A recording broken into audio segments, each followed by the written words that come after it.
Yeah, we're live cool. now. So we're live now. Yeah, Okay, yeah, sick, yeah. sick. Good call, good call. No, yeah. but yeah, you were saying, so like how long this has been going for? Like how long you think people have been seeing shit before? Bro, like one of those paintings, like those old Renaissance kind of like time paintings, and you could see like there was an alien ship in it. Remember? And there was some lines. You're talking about that 1556 Nuremberg incident that has been painted Yes. into quite literally like a mural. Yes, Fascinating. very fascinating. Because obviously it's hard to differentiate if it's artistic style and like that's just how the artist represented their image of what is a photo, or if that was accurate to what they saw. Yeah, Granted, they were using shapes, basic shapes. Like here's a star, and it was just kind of literally like it was like a star. Yeah. and then here's a triangle. Yeah. There's a whole bunch of little triangles. I mean, granted, now that we've talked about the shapes of things a little bit more openly in the mainstream, like we're hearing about this triangle shape being quite relevant and prominent. Exactly. Yeah, yeah. So it makes perfect sense that literally 500 years ago, we're talking 500, is my math crazy? 15th century, there's 500 years, right? Yeah, it's 500 years 500 ago, years. That's an insane a long time ago. Like, what's that, like 15 generations ago, bro? is it? Probably. If everyone's having kids around 30. Yeah. They were dying at 30, bro. People were dying at 30 back then. You're right. In fact, Rogan says it in his bit. He says, like, how many generations ago people were, like, killing each other with sticks? He's like, that was 3 people ago, basically. Like, Literally, bro. yeah, so you're absolutely right. But either which way, it's fascinating to see that this shape has transcended time and is the same. Again, we go back to the, like, what was the rendition? Was it accurate? Was it depiction from, I'm an artist and I'm just going to paint the way I see it? But either way, it depicted a battle. The whole point of this is that the Nuremberg incident is a battle with quite literally what you could describe as a mothership, and then smaller little dogfighters around it. Over this little quaint town where they just had figured out fire. Yeah. And like the wheel. You know what I mean? They can't take pictures. They can't do any of that Nothing. No shit, social bro. media. Literally nothing. just figured out how to paint shit. Yeah, quite literally. That was their social media. Yeah, like they were still crushing up leaves to get color, and there's a battle of starships in the sky. Like, can you imagine what happens to your perspective on the world? You wouldn't even know how to... Literally. Like, you wouldn't know how to interpret that. You'd be like, I don't have a frame of reference. Like, what is this? And Exactly. no one's ever said the word starship or alien or extraterrestrial. Like, was the Earth flat then still? Like, what did people think was real or not even necessarily real, but like, what was knowledge? Yeah. And there's this insane thing that no one can word. So that's why we have these incredible paintings and murals. That is kind of how this story, this UFO, UAP story has kind of evolved, is quite literally through documentation that was artistic. You know, it wasn't necessarily word of mouth. Like, it's always been word of mouth. The way any information is going to be word of mouth. But at this point, you're going to find it in cave paintings to begin with.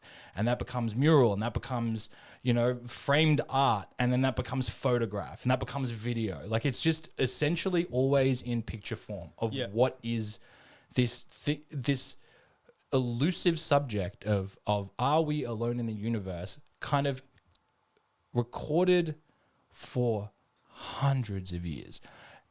Maybe even further back. Actually, not even maybe. Well, definitively further back. We're talking about 3,000, 4,000, 5,000 years ago, where it's on ancient Sumerian text as well. Exactly. Yeah. And in their cuneiform, not Sanskrit, sorry, in the Sumerian cuneiform text, they talk about how there was a civilization that came to Earth and then created us from 10% of their DNA. Yeah, the Anunnaki. Yeah. And that's what the ancient Sumerians believed. And which is fascinating because that has become... Now, you might know this better than me. I feel like I've put about 10% of my energy into learning about this particular thing. So maybe you've got some context here for me. But the lineage between the ancient Sumerians, the Egyptians, and the Catholic Church... Yeah. Like the worship of Ra and the sun god, and why there's so much. That's why there's so much imagery in the Catholic Church or Catholicism as a whole, like the Vatican, for example, that really draws inspiration from Egyptology, and Egyptology is just another jump from their depiction of ancient Sumeria and the Anunnaki. Yeah, and still, again, we connect the dots over millennia. And it's just there in front of us. Again, in recorded form on the walls. Yeah. And then now in text. Because then you have people writing things down. Like, you know, the age of the printing press came out and they were like, oh, snap.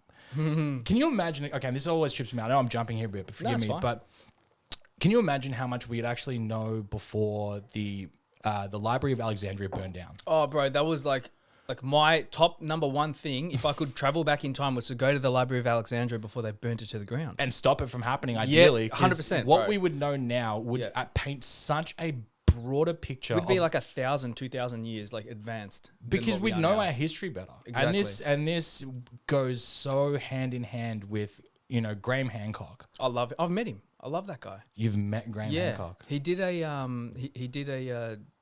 he came down to RMIT, so he was in Melbourne. He did a lecture that went for about 7 hours, and I saw him in 2013. That's insane. And then after the lecture, like I met him. He signed my book. He gave me a hug. I gave him some really nice words. He gave me a hug. I met his wife Santha, and he's just a fucking absolute, just such a good soul, man. Yeah, he seems like that, and that's why it's fascinating to me that a lot of his gripe is with the academic, his academic circle. Yeah. You can imagine he's just a regular guy that's fascinated by things that people should just be fascinated by. 100%. He's just more vocal, and he's just against the grain. Yeah. And that's going to get you bad publicity going against the grain, you know? Like it.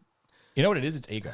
It is. Because in science, the whole point of how you move the needle forward is to technically disprove someone else's whole work. life. Yeah. Whole life's work. Yeah. And yes, you have to have like the true ego death to be like, okay, you found a better, more accurate way of depicting what I've spent my life doing. So I'm going to take the L, and your way is the new way.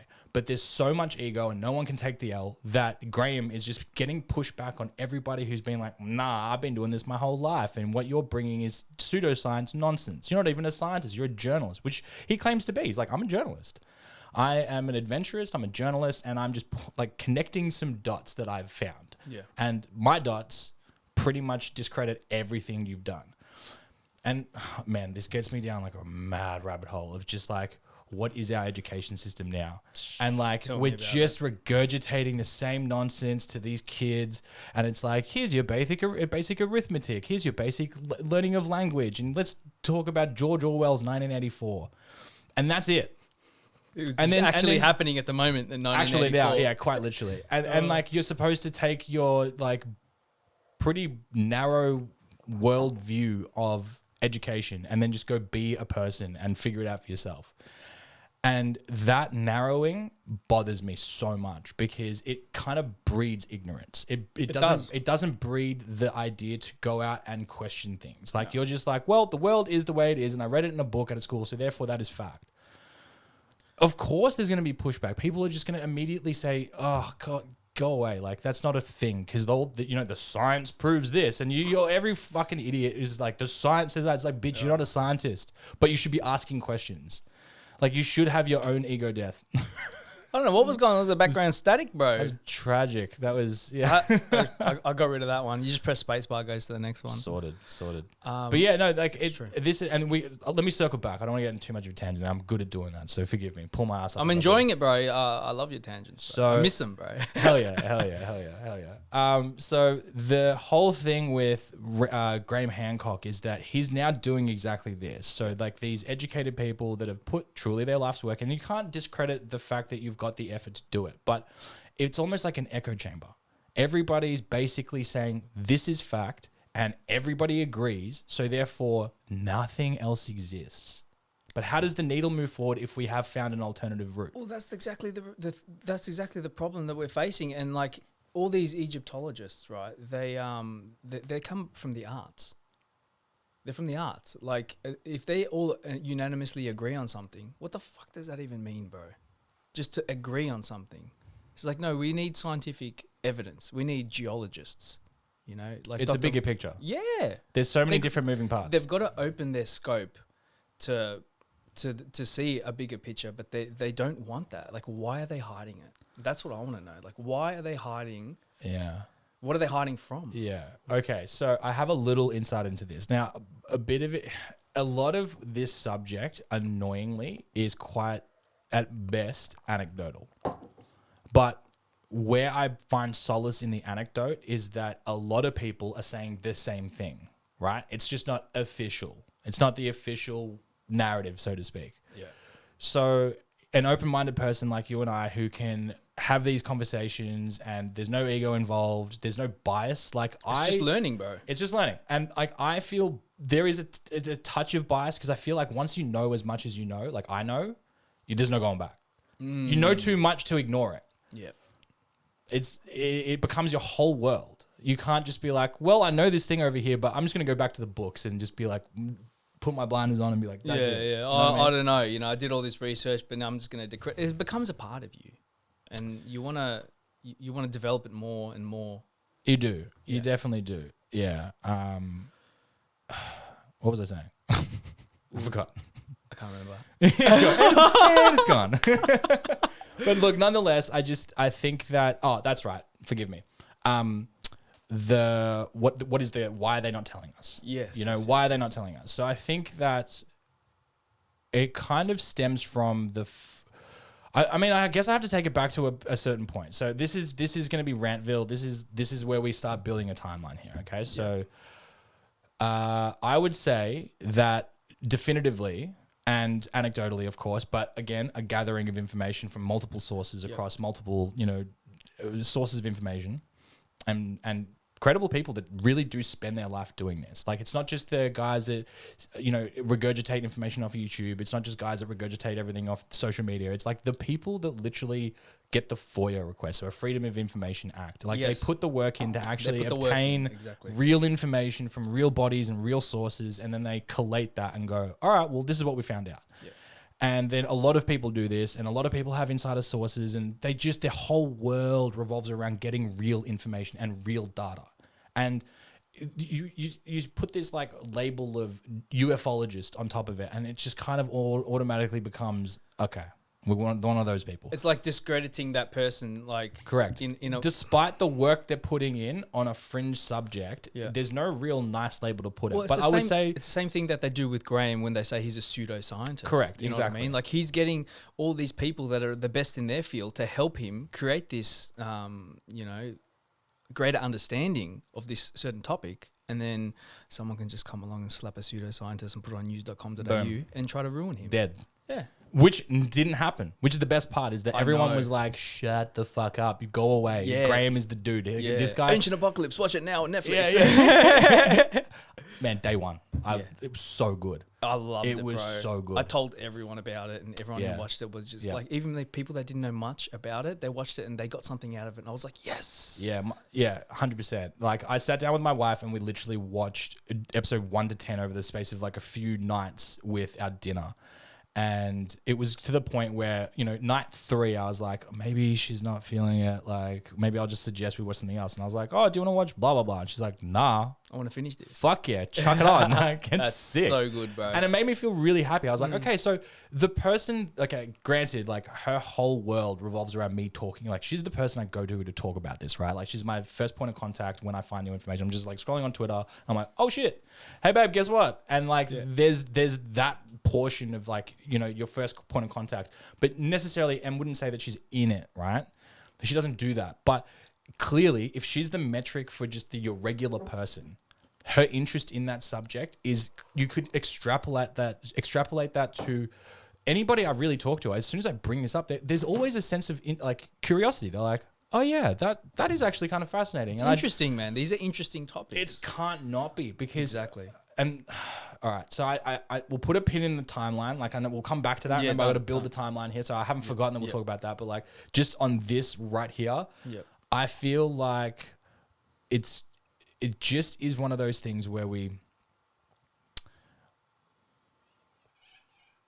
okay, I got to articulate this properly, so forgive me. I think that once you are in this topic, again, I said this before, you can't look back. Yep. But if you don't know about this topic and you don't really care about this topic, your natural curiosity and inquisitory natural behavior, people are just curious people, that kind of kicks in.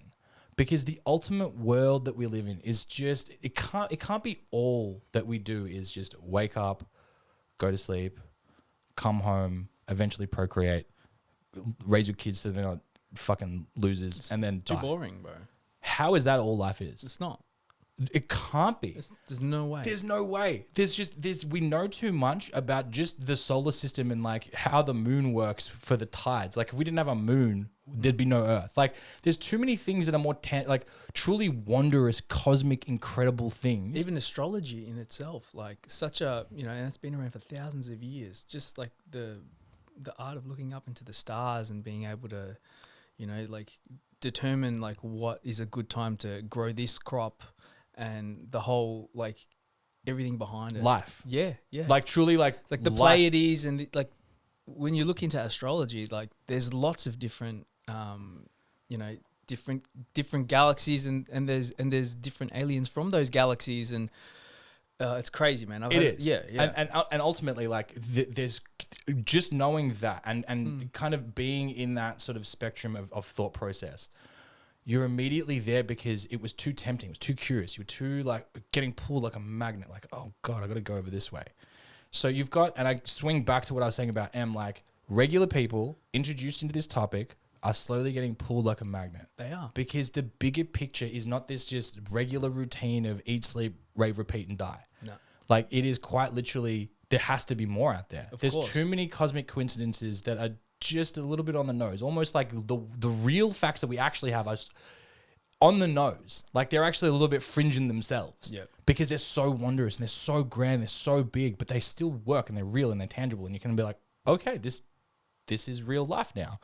You talk about the seasons, like the seasons, how that works and why life builds and then dies and then is reborn. Like that in itself is just fucking fascinating. So the fact that even happens, like no one stops to think about that is not just taken for granted. Like that's ridiculous. do some mushrooms. You'll be fucking loving it. Exactly. So if something as innocuous as how the seasons works, if you just sit there and think about it is fascinating, then imagine this whole topic and what you are in for when you start to just peek through the door of more than what you're taught about at school or break away from the routine that you get in when you come home. Like there is a bigger thing out there. Like I'll tell you this, I was thinking about this in the car. I was like, how do I describe my introduction to this topic?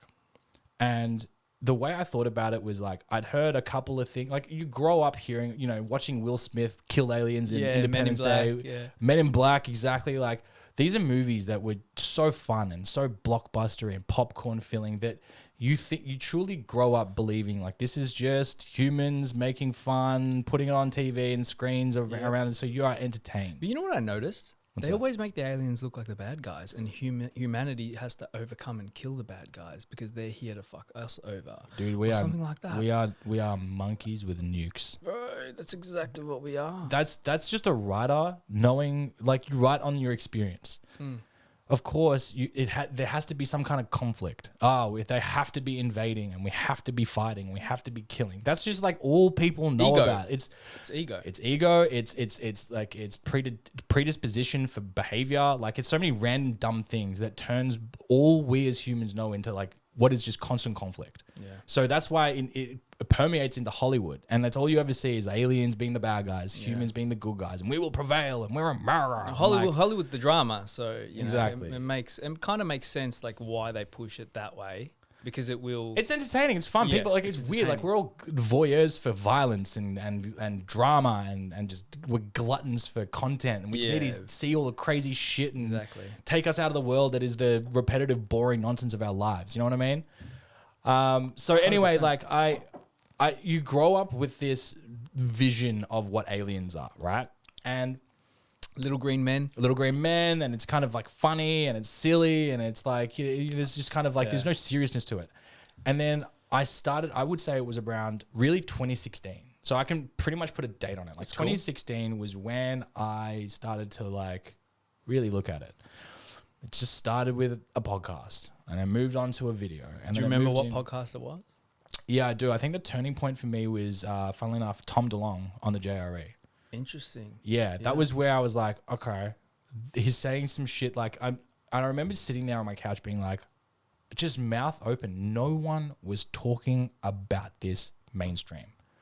No, and what he was saying he was talking to officials, and he was talking about ex-operatives that were coming forward and being kind of like pseudo whistleblowers. And I was like, what the fuck? Is there even a real world of this? Like, is this in our real tangible world? Like, this is not just like a Area 51 exists in fucking like movies. Like, are you saying that this shit is real? Like, I was having an aha moment about how real this shit was, and I was like, what the fuck?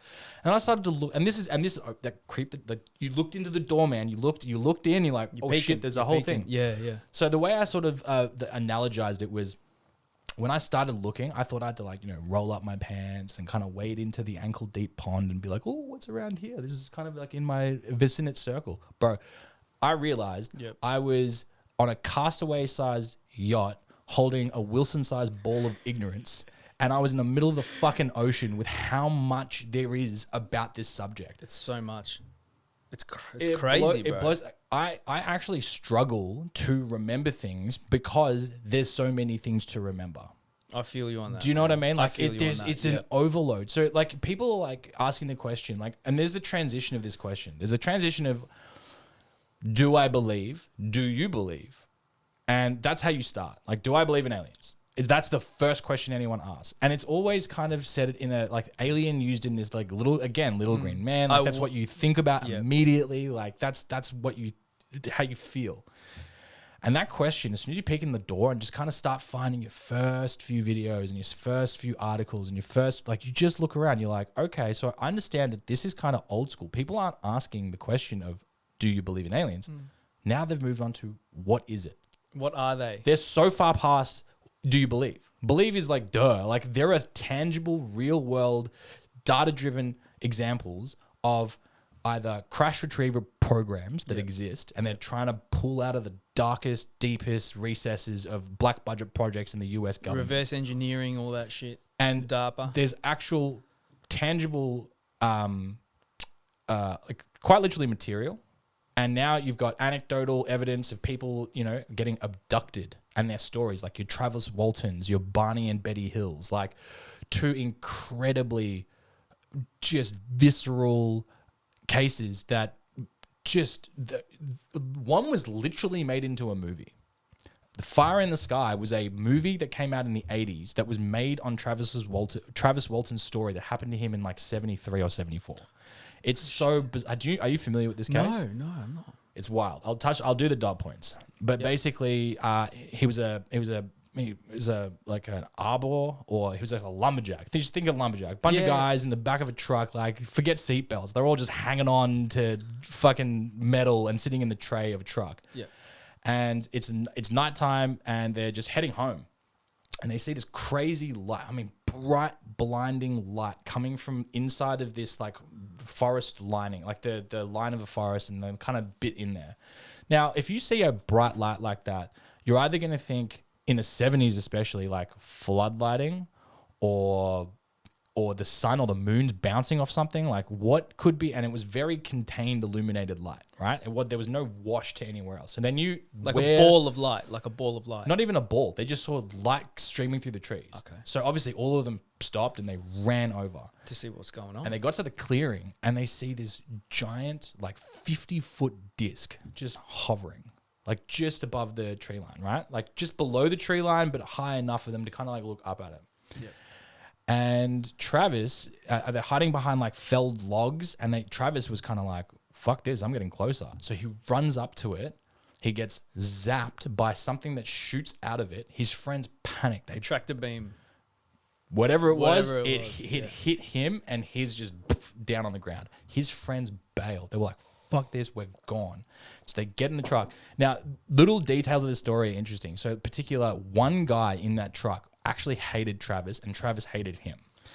And when they bailed, they were all like, fuck, what was that? Oh my God, what the hell happened? They're freaking out. Yeah.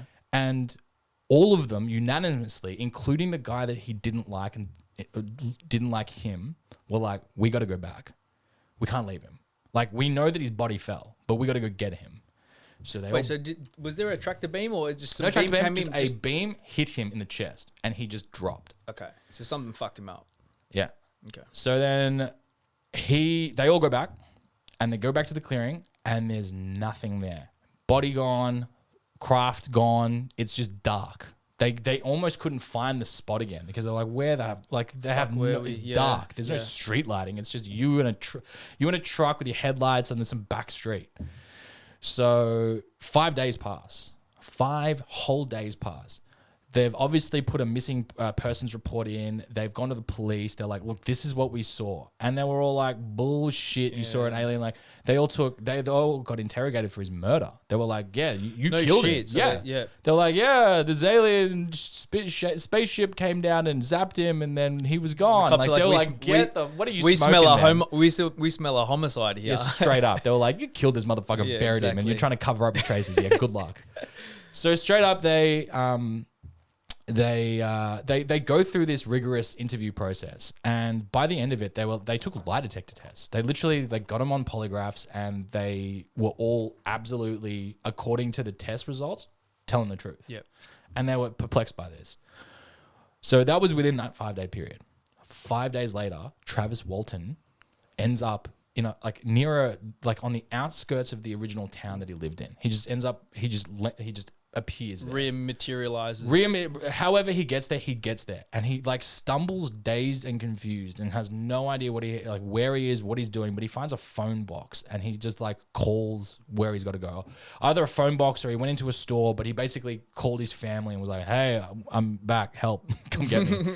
I don't know what just fucking happened. Straight up. So what this story has become is his experience when in that 5 day period. Yeah. So that is what happened from the outside, and then his story is what he remembers on the inside of that 5 day period. And this shit is wild. So he remembers getting hit by that beam and then nothing. But then he remembers waking up, and he wakes up and he's just on a table and he's looking at 2 beings, one that looks kind of human and one that does not. And they kind of like think operating table, and someone's looking over you like this. And immediately his just instinctual nature kicks in, survival mode basically, like fight or flight. I don't know who you are, but I need to get the fuck surely out of do here. Not belong here. Yeah. And he remembers like kind of flailing about and like grabbing things that he can kind of just get his hands on to like, slash at him, and he like tries to fight him. Yeah. Tries to fight him. And what he recalls next is like kind of kicking. Like he actually makes contact with at least the being, like not so much the human one. The human one seemed like it was in charge, and it was wearing like a very thin bodysuit, and I don't even think it was wearing a helmet or anything like that. It just looked like a guy, and he wasn't making any sense of this. And again, he's going on broken memory here. You could argue that the rest of this story is a man retelling, a 30-year-old story, and the way he remembers things versus like, obviously he might have been drugged.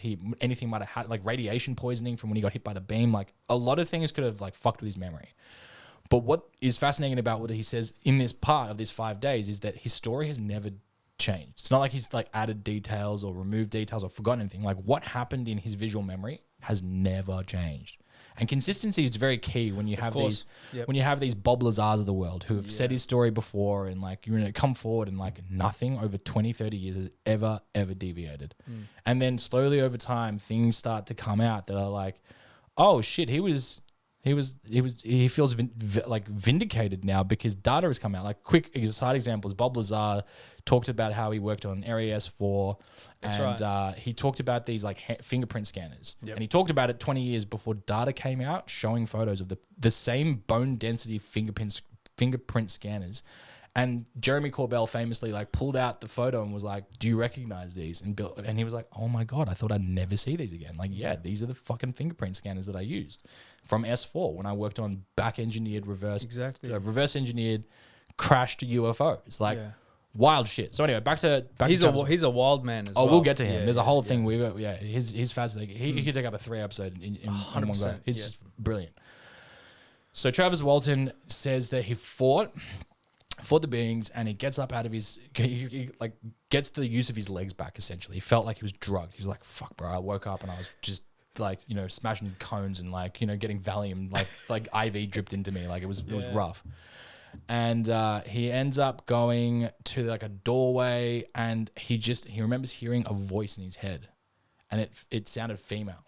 And the voice was, calm down, like relax, you're good, you're fine, you're okay. In fact, we healed you. Just chill. They healed him. Yeah.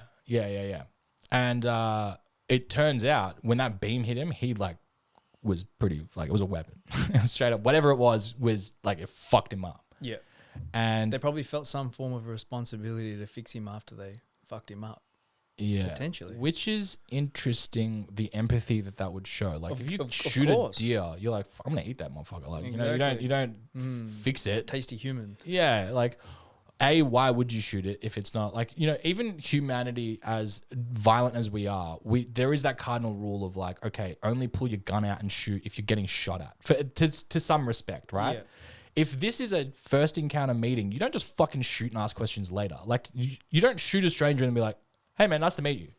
Bang! Yeah, we fixed you though. Let's become best friends. Yeah, Fuck yeah. that. No, you talk. Like it's crazy. So ultimately, I think that there's a level of question in the reasoning why he was shot and then fixed, and then what the fuck they did next. Now, this part of the story is we're kind of closing in on like the end of his, like what he remembers, but he remembers leaving this room, going down hallways and doorways that he could not describe how they opened or closed. They were something he'd never seen before. He was definitely not in what he gathered as of this earth, so to speak. Like he's like, I don't feel like I know any, like think about a 70s home. Like they barely had 2 stories. Do you remember 70s architecture? They're like just like very flat roofs. Yeah. Like very squared off. Like in fact, the living rooms were sunk. Like you actually went down more than you went up. So like this is what he knows, and especially in like rural blah blah blah county of bumfuck like America, like they probably didn't have anything progressive whatsoever. He said like they still lived in wood shacks, and you can just imagine what that kind of lifestyle would be. Of course, yeah, definitely. Anyway, my point is it did not get recognized by him by anything he's ever seen before, and he ends up opening up into a bigger hangar. And he's like, this is not the size of what I remember. So now the story is kind of like he's been transported to something even bigger than he remembers seeing on the ground. Like a mothership. Yeah, almost like a mothership, which is fucking like even then, like if you want to explore just that tiny little tidbit, what does that say if this is real? So what they're scouting, they're like little scouting drones, and then they made a mess and they had to fix this guy. They take him to the mother. Yeah, we fucked up. We killed a human. Come on, guys, just fix it. But then you know what? Yeah, also, I like listening to you talk about like the aliens that the guy saw when he went up. One was a small one. One was a big one that looked like a human. Right? So that already just starts to say that there's different alien races. Yeah, so they're called Nordic. The Nordics. Yeah, the Nordics. Yeah. They come from, I think, the Pleiades. Pleiades, yeah. The Pleiades. Yeah, that's where they come from. Yeah, so they are, again, very anecdotally, human. Yeah. They're almost like an evolved human. They look very Scandinavian. That's why they call Nordics. They have like the typical blonde, white hair, blue piercing eyes. Tall.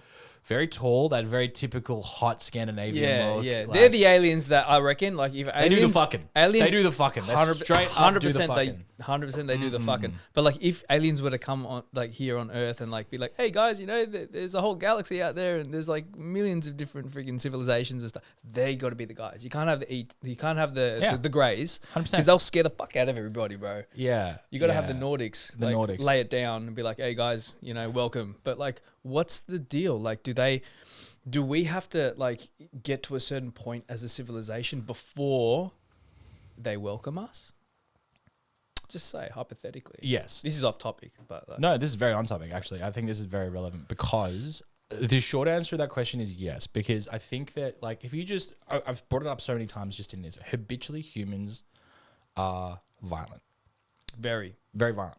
And as a result, there is conflict in history. Like, have we ever had a year? Just one fucking year. No, we haven't. One fucking No. year that there is just like It's globally always chill. It's always something. Always It's something. Always something, bro. So imagine if you're a more advanced civilization and you want to like break bread with this human population, but they're all fucking firing nukes and shit at each other, and like there's still child sex rings. You're just and like, hey fucking guys, how's it going? terrorism and Yeah, fucking hell. like So your much- own government fucking killing you and shit. Like they're gonna be like, get fucked. I don't want any of that shit with us. So that's why typically I think this is just my own personal belief, but like why to only some small degrees we've been made contact with. Yeah. Like there is definitely, again, anecdotal and pretty irrefutable anecdotes, but like quite literally, like there is stories of meetings with the powers that be, and I can name some names when we get into the details of it, but like the powers that be essentially with alien civilizations and deals broken. But ultimately, it's always been a trade of technology, and kind of really dark here is like for biology. We'll give you technology. So you give us technology, we'll give you biology. Yeah. Yeah, which is really fucked. And that's why we Top hear specimens. about... Correct. That's why we hear about cattle mutilations, and that's why we hear about human abductions. Like, they go hand in hand. And coincidentally, the uptick in abductions is post the 50s. And there's a reason for that. Nuclear. Well, no, the uptick in UFO sightings is because of the 40s and the World War II. Yeah. But the uptick in abductions is mostly upticked after the 50s. And again, we'll get into the weeds of that soon. Have you heard of the Kardashev scale? I feel like I have, but I'd feel like you better explain that. Yep. So there's three levels on the Kardashev scale. He was a Russian scientist back in the 1900s. Is this the human, like the level phase 1, phase 2, phase 3? Yeah. So it's type 1, type 2, type 2, type 3 We're like a type civilizations. 1 civilization. Barely. We're not. Yeah. So I think on Actually, the no, Kardashev, you're right. We're not even type 1. Yeah, we're like 0.65, maybe 0.7. So to be on type 1, we need to be able to fully... We have to be interplanetary civilization. That's type 1. Yeah. Type 2 is out of your solar system and multi-planet like breeding, essentially. And then type 3 is galactic. Correct. Yeah. So it's like the best way I can put it is type 2 is like Star Trek, yeah? They've got the Enterprise. They're kind of like... There's type 2, you're right. Within the galaxy, yeah? But then the Empire in Star Wars is like intergalactic. That's type 3. Yeah, because they have whole quadrants. You know, they're 100%. like, yeah, and that's definitely type 3 because they can just use warp to just fucking pop wherever they want. Yeah. And then, you know, that's like motherships from the Empire, giant things, and they send the TIE fighters out, all that. It's very interesting how a lot of people might stigmatize this whole, you know, as a conspiracy or something. You want to hit that? Thanks, bro. Go for it. But then at the same time, like through Hollywood, they'll pump out alien stuff, and then like that's the most, like, people love that the most. Like the Star Wars franchise became so massive, and well, let's dive into this because actually I have a lot of thoughts on this. But off air we talked about psyops, yeah, which is a real thing. psychological operations, just in case anyone doesn't know what psyops are. And this was a coin turned in quite literally the 50s. Everything really kind of took off in the 50s because that's when the CIA really kind of like had its foothold in above the president.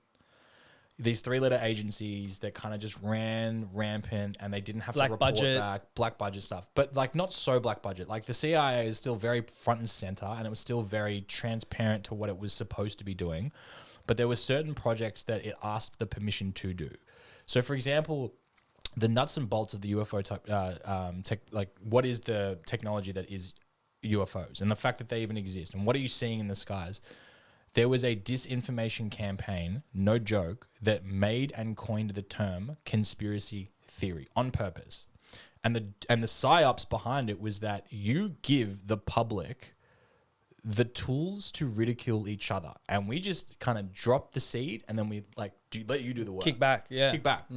And it's genius. It's actually fucking genius because we have all like the most recent version of this is the COVID vaccination. It's like the conversation between like vaccinated and unvaccinated, the government, blah, blah, blah. Like anything to do with that is all of us had opinions, and all of us were turning on each other. Exactly. And there was just chaos with what people believed, and like friendships that were fucking broken, and you know, real people had real feelings about what was right and what was wrong. And quite literally, that was that's a perfect analogy to describe how it was in the 50s when the literal term conspiracy theory was coined as a disinformation agent to be used against people talking about UFOs, quite literally. Yeah. And they were like, okay, well, you are believing in these fucking swamp gases that become aliens, and like that's how on purpose the topic The swamp gases. is why we're talking about destigmatizing the term UFO and why they turned it into UAP, because the government needed a way to talk about it without the stigma that has been used for fucking 70 years. Literally, yeah. True, like we're in years 7, like just say 1950 flat, 50. 73 years later. 73 years later of, man, like It's crazy, bro. it's so long that there is multiple generations in that timeline. Imagine how many people died on their deathbeds, you know, seeing something like, and just being completely denied, being completely like just discredited, 100%, made to feel like they're made feel like fucking you're crazy, lunatic. you're fucking nuts for what you saw. And you're like, imagine if that was real. If someone tried to tell, just my personality alone, if someone tried to tell me what I did and didn't see, I would go so OG Karen on their I'd ass. lose it, bro. I'd You fucking can't lose tell me it. what I fucking did and didn't see. Like, I'm a smart enough adult with enough life experience to know the difference between eye tricks and quite literally what I saw with my own eyes. Like, get fucked. Like, I'm well aware of what you are thinking people may have seen. But that doesn't, like, a rule applies a blanket term to the non-spinsters and the non-hucksters and the people that are trying to make bank off this fucking subject by talking shit. There's people, by the vast majority, that have seen something. They're not trying to make money from it. They're not fuck. They're just trying to tell you, hey, this is some fucking crazy shit that I've seen. I have some of the wildest stories that people have told me privately and have asked me to not name names. And I actually should have asked them before I came on the pod if I could even just talk about it. And maybe when I come back, a few of these. I'll ask permission and then I'll come back with some no-named versions of these stories. For sure, bro. I'd appreciate that. But my God, wild stuff. And wilder than just what they saw. Like, what the story of what happened after they saw things or what they did next is, it'll leave you fucking speechless. Like, I feel blessed. This is what happens when you stick your neck out. When you become, in my circle, the UFO guy. Everyone kind of goes, oh, Nate loves fucking UFOs. Well, I do, because I'm fascinated by the bigger picture topic of, like, are we alone in the universe? I don't give a fuck about UFOs. I care about being a multi-planetary civilization. Yeah. I actually care about, like, finding the benchmark. This is the thing that makes me more interested about this topic. I don't believe in humanity is good. I think I think we suck. Just objectively speaking, we're violent people. There's always conflict. There's always drama. There's always some bullshit. What we would need is a benchmark. Another fucking civilization to be like, how do they do it? What are we doing wrong? How can we learn? If we have no benchmark, we can't compare ourselves. Exactly. We just think what we're doing is like, this is fine. And it becomes a circus. Maybe there is like things out there that are able to watch us, and we're just like the best entertainment in the galaxy. We are the reality like, oh my TV god, show. don't ruin it, don't ruin it. Like the Galactic fucking Federation are like, no, you can't make contact yet because this is just too fucking good. It's just too good. They released Fuckboy Island this week. All right, we can't ruin it.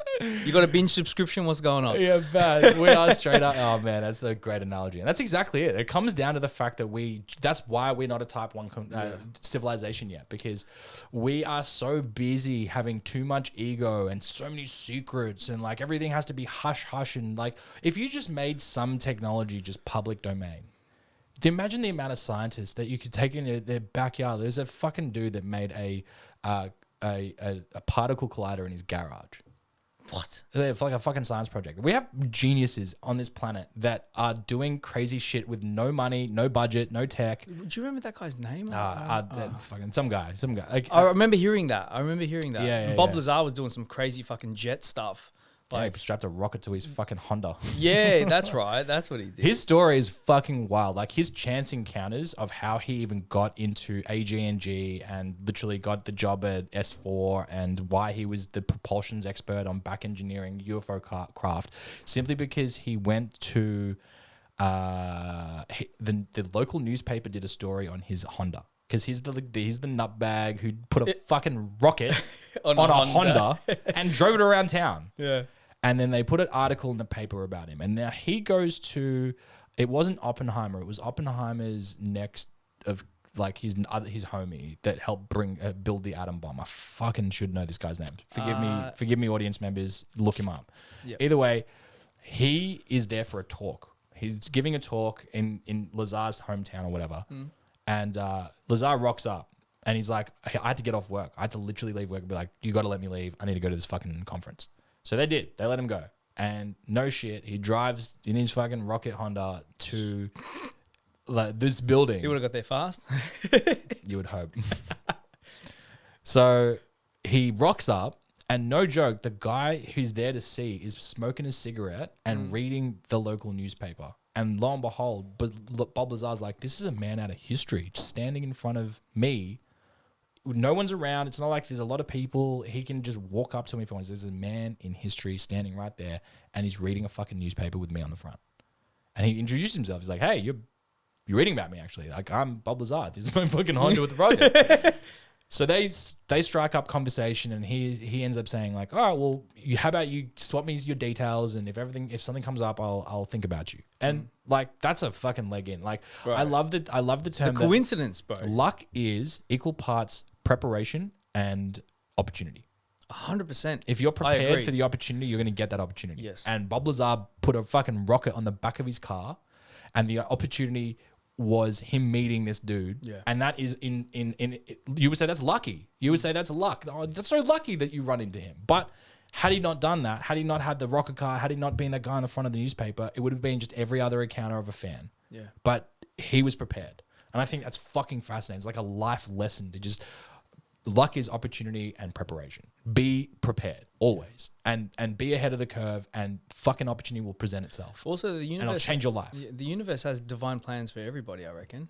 And if you're, a good soul, and you're not in that ego, just me mindset, and you're actually like working towards something that is your, something that gives you, like, is like a zest for life.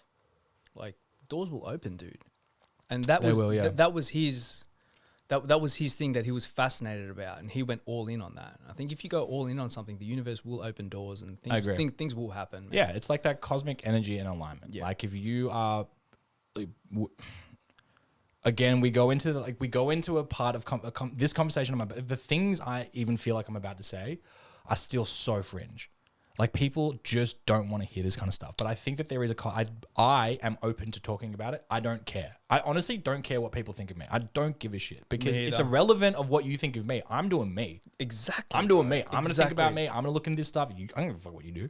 If you like what I have to say, if you like hearing what I say, like and subscribe. great. Straight up. But nonetheless, I think that there's there is energy. Yes. And we are surrounded by it. And if you just align yourself with a path, and you go back to the rule of luck, you are destined to be great. Yes. You are destined to be more than the fucking cog in a machine, and then you die, and that was all your life ever amounted to. Because you broke away from a mold, and you just went and did some cool shit. I agree. So anyway, let's get back to the nuts and bolts of it. So I actually should go back to the timeline. So I know we're going to have to circle quite a few minutes back. It's all right. But let's start with, we touched on this. We touched on nuclear energy and the uptick of when this all started. And that was 1947.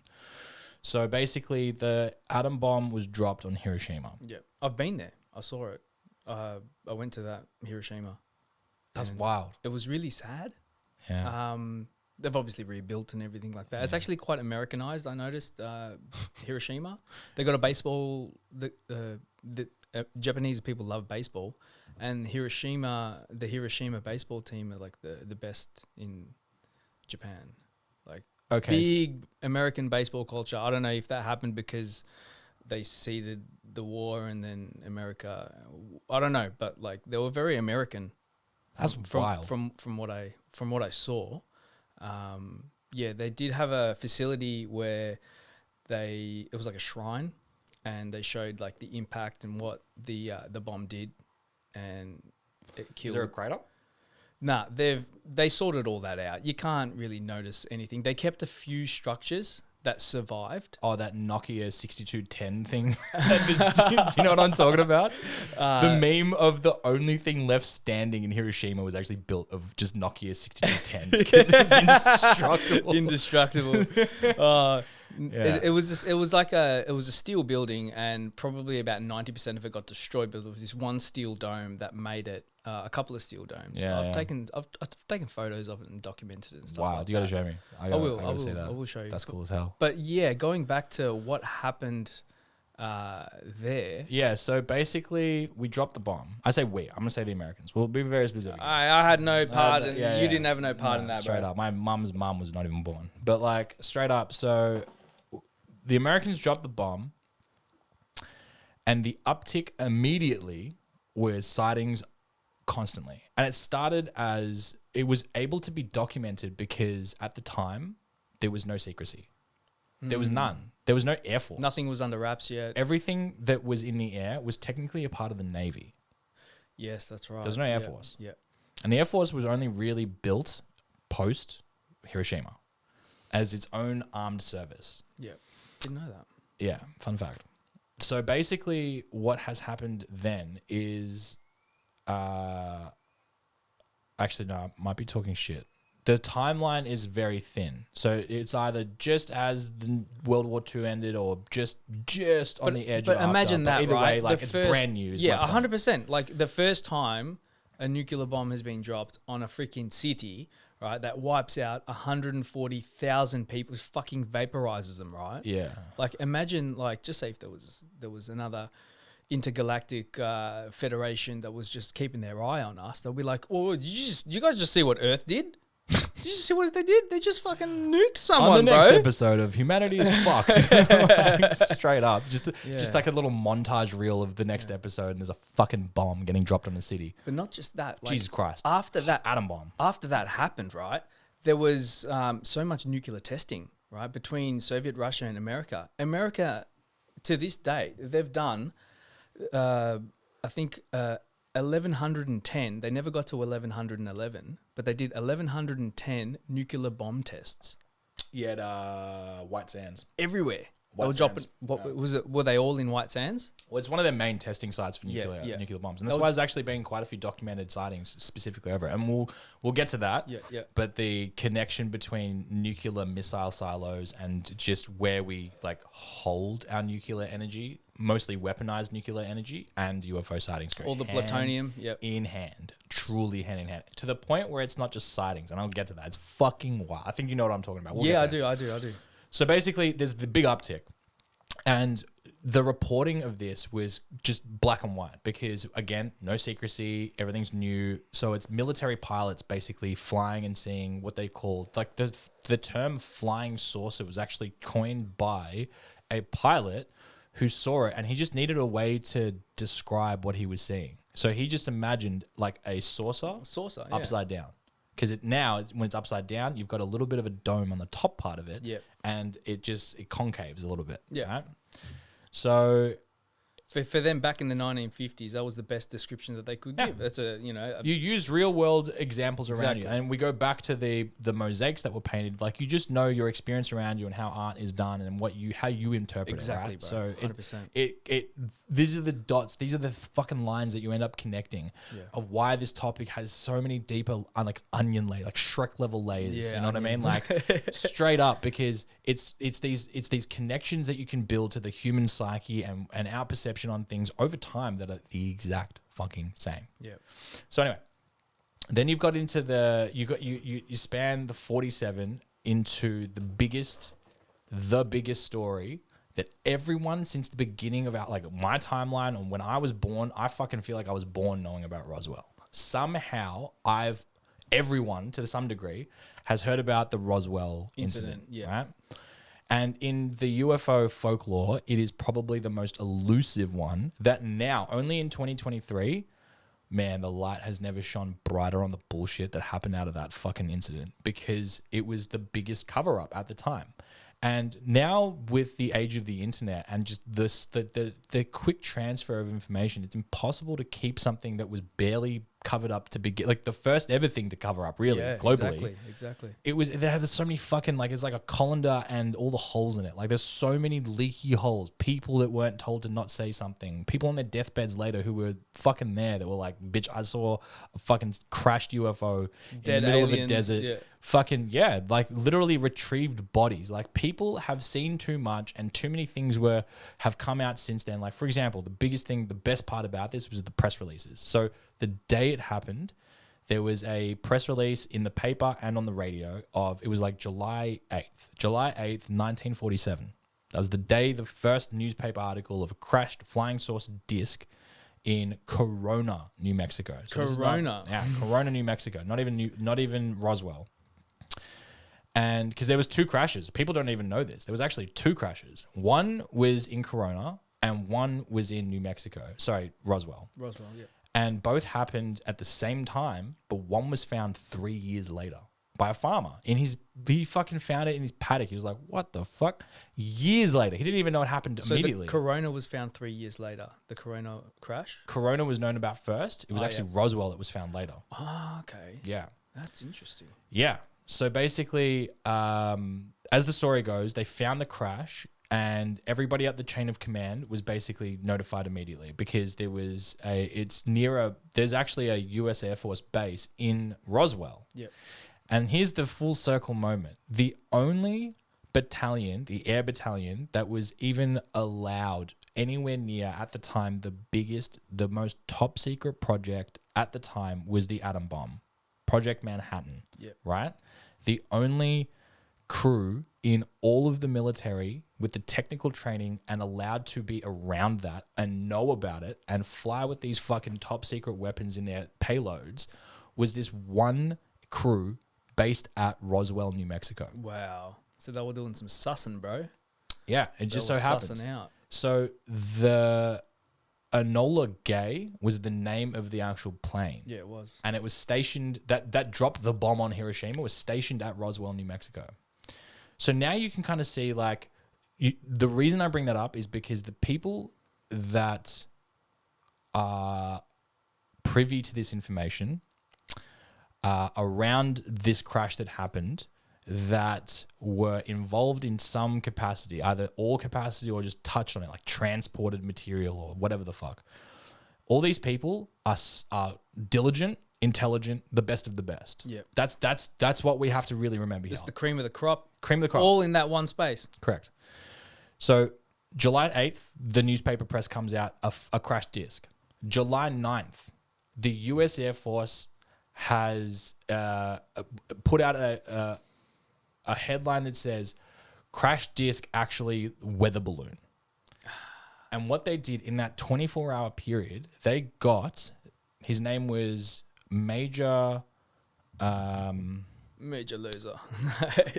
Hold on, I wrote it down. I should fucking know this off the top of my head, but I've literally wrote it down because it's relevant to know. So his name was Major Jesse Marcel. Now, Major Jesse Marcel. In the hierarchy of the army, you've got all your infantrymen, and then you've got your officers, essentially.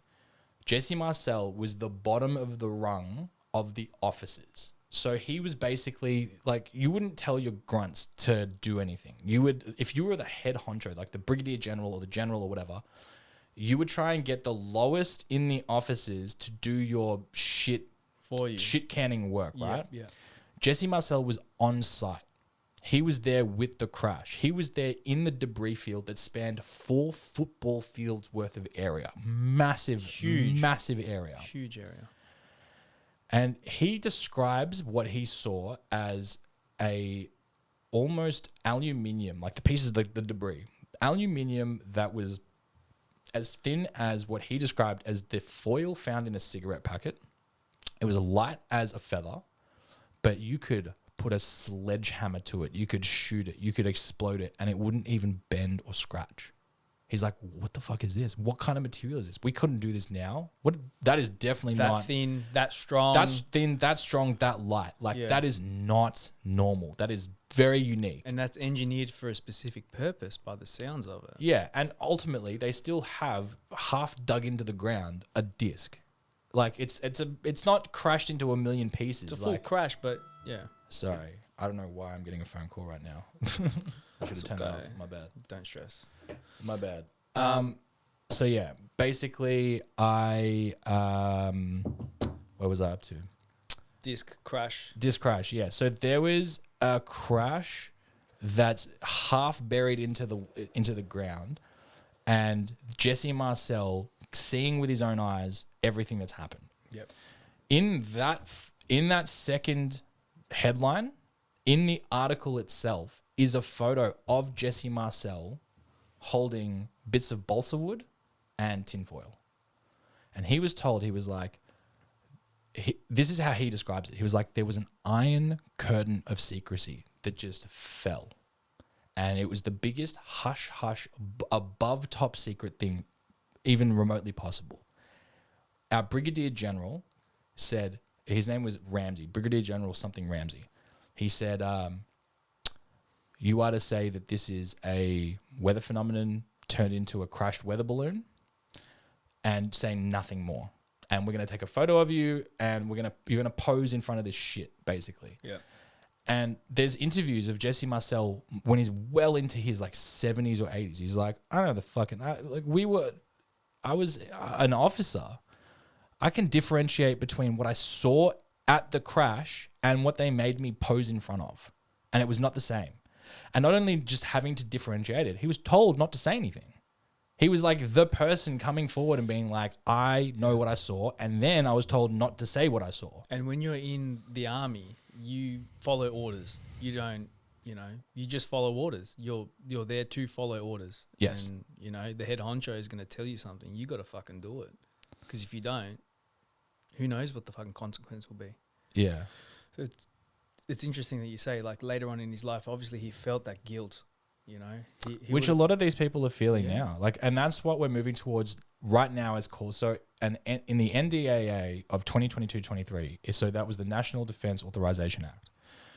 There was a subheading that was added into the bill that was this whistleblower Yeah, I heard act, about that. basically. Yeah. And what it was the ability for military officials and anywhere servicemen of any kind, they were allowed a path of essentially immunity to say what their experience is, because the fucking ridicule that just people seeing something and having to come back and sit through a 12-hour interrogation and be reported, and then the stigmatization of their brand and their name and like who they're associated with while they're trying to climb the ladder. They want to be taken seriously.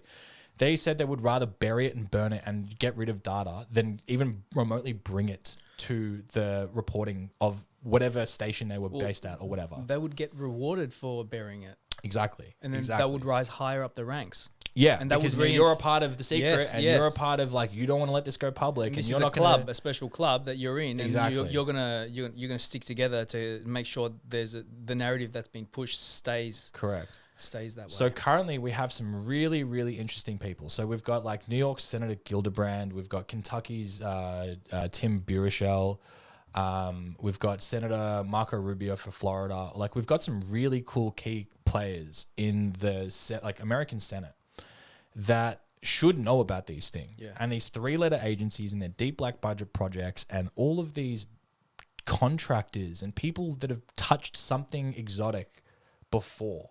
And when I say touch something, it was like, I don't mean like touched an alien spacecraft, but like touched a program that has something to do with something outside the box of just like the budget that is used every single year. A whole bunch of funds are allocated God knows where. Yeah. And that God knows where budget is everybody involved in these projects that are now like by law allowed to forfeit legally their NDAs and come forward and be whistleblowers, official whistleblowers, so that Congress and the state Senate can actually be like, what the fuck is going on? Like, what is the problem here? What are we dealing with in the skies? Yeah.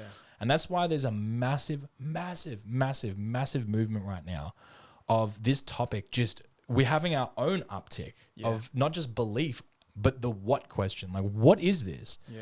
People like you and me, we're discussing with our friends and family, but there's actual officials that have been kept in the dark when they should know everything for the most part, that are being as frustrated as you and me, being like, you got to tell me what's going on. And I'm not going to get to the bottom. I'm not going to stop getting to the bottom of this. And we want transparency. And when we want you to tell us what's going on.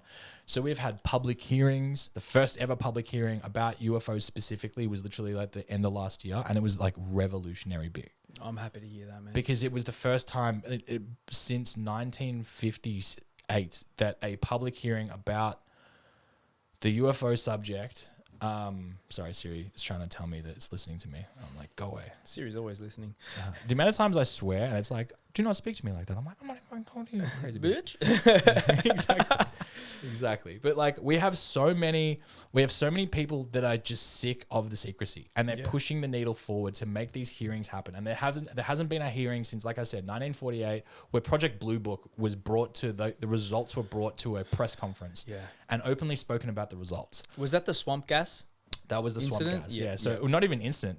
The reason behind UFOs was like swamp it was gases. swamp gas. Yeah, It was yeah. like, okay. Even like, the guy that came out and said that, like, he was very depressed for a very long time. Yeah, that was a Dr. big regret. J. Allen Hynek, he was like, it was his deepest regret. Yeah. He was like, I wish I didn't say what I said. Like I should have stuck to my guns, because he's like, That was the pinnacle moment. That was the cat out of the bag kind of like, all right, I'm going to blow the lid off this like whole phenomenon, because back in the 40s, you know, we didn't have the access to internet. Like people were huddled around their fucking televisions watching this press conference being like, what and the fuck newspapers pumped out about it. Yeah. 100%. So like when he came out and he was like, yeah, look, there's a significant portion of, you know, data that we have that we can explain, but there's also a significant portion we can't explain. But, you know, we can't say what it is and we don't know definitively. And they're getting like reporters like full trying to like press him. And he's like, he just played dodge. Yeah. And he hated it. He was like, I should have just been like, yeah, it's fucking aliens here. Like, I think like straight up, we have crashes. We have people being taken aboard. Like he was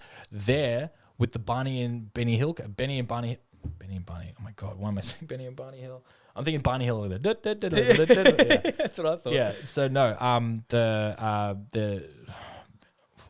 I blanking on this? The Barney Hill case. Yeah.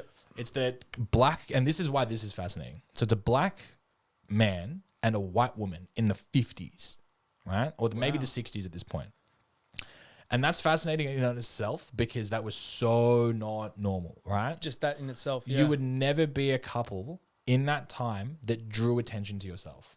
You would want to be like, hiding behind the scenes. You wouldn't draw attention to yourself. No. But the case goes, they were driving down a country road and a fucking spotlight just appeared in their car, and they remember not remembering 20 minutes of their journey. They're like, what the time's different. Like, I don't like, and it felt like more or less a blink to them to some degree. Okay. And they just tripped out. They're like, what the fuck? And they remember like coming to, the car was off. They was like kind of pulled up on the side of the road, or like still in the middle of the road. I can't remember exactly, but like they just don't remember 20 minutes. And then they knew something odd happened, and they were like, well, we have to try and remember what happened. So they went and got regressive memory hypnosis. Oh, yeah. Yeah. And both of them independently went to different people. They used the same people, and then they went to another person, and they went to another person, and they tried to get like regressively how so they can unlock those memories. Unlock those memories. Yeah. And Betty and Barney Hill. Oh my God, I can't believe I forgot that. You got there. That's all right. So Barney remembers less, but Betty remembers specifics, like being aboard a spaceship, speaking to beings, seeing a map and asking, can she take the map? Because on the map was what felt like their home. Like, she's like, are you from here? And they're like, yeah, that's our constellation. This is our planet. Like, she's like, fuck yeah, can I take that? And they were like, she was literally like, she said it, the female being was like, here you go. And some dude was like, fuck that. No thanks. We're taking that back. She's like, oh, fuck. So in her regressive memories, she wrote out the fucking map. She was like, yeah, I can remember it. Like, let me write it out. So she literally like memorized it and wrote it out. And I believe that it actually points to Sirius A and Sirius B. Binary star systems that are notably, like, you can see them. You can see them in the night sky. You can see them in the night sky.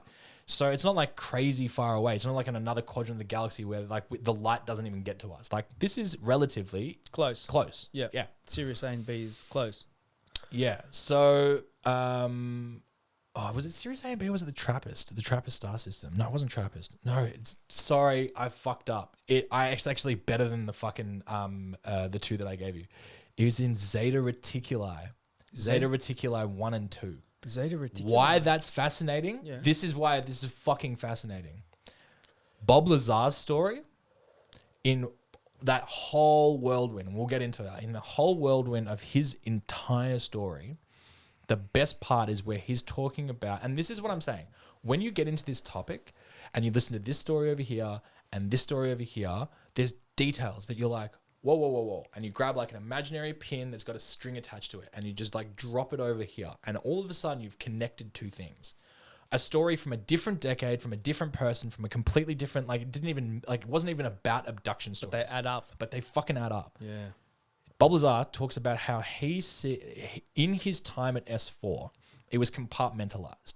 So there you had your propulsion that he was a part of, your weapons, your like navigation, and you had your like metallurgy. And those people probably didn't even know each other. They'd all keep it separate. Yeah. So every morning they got a briefing, and the briefing was a like at most cliff note of like what's going on, right?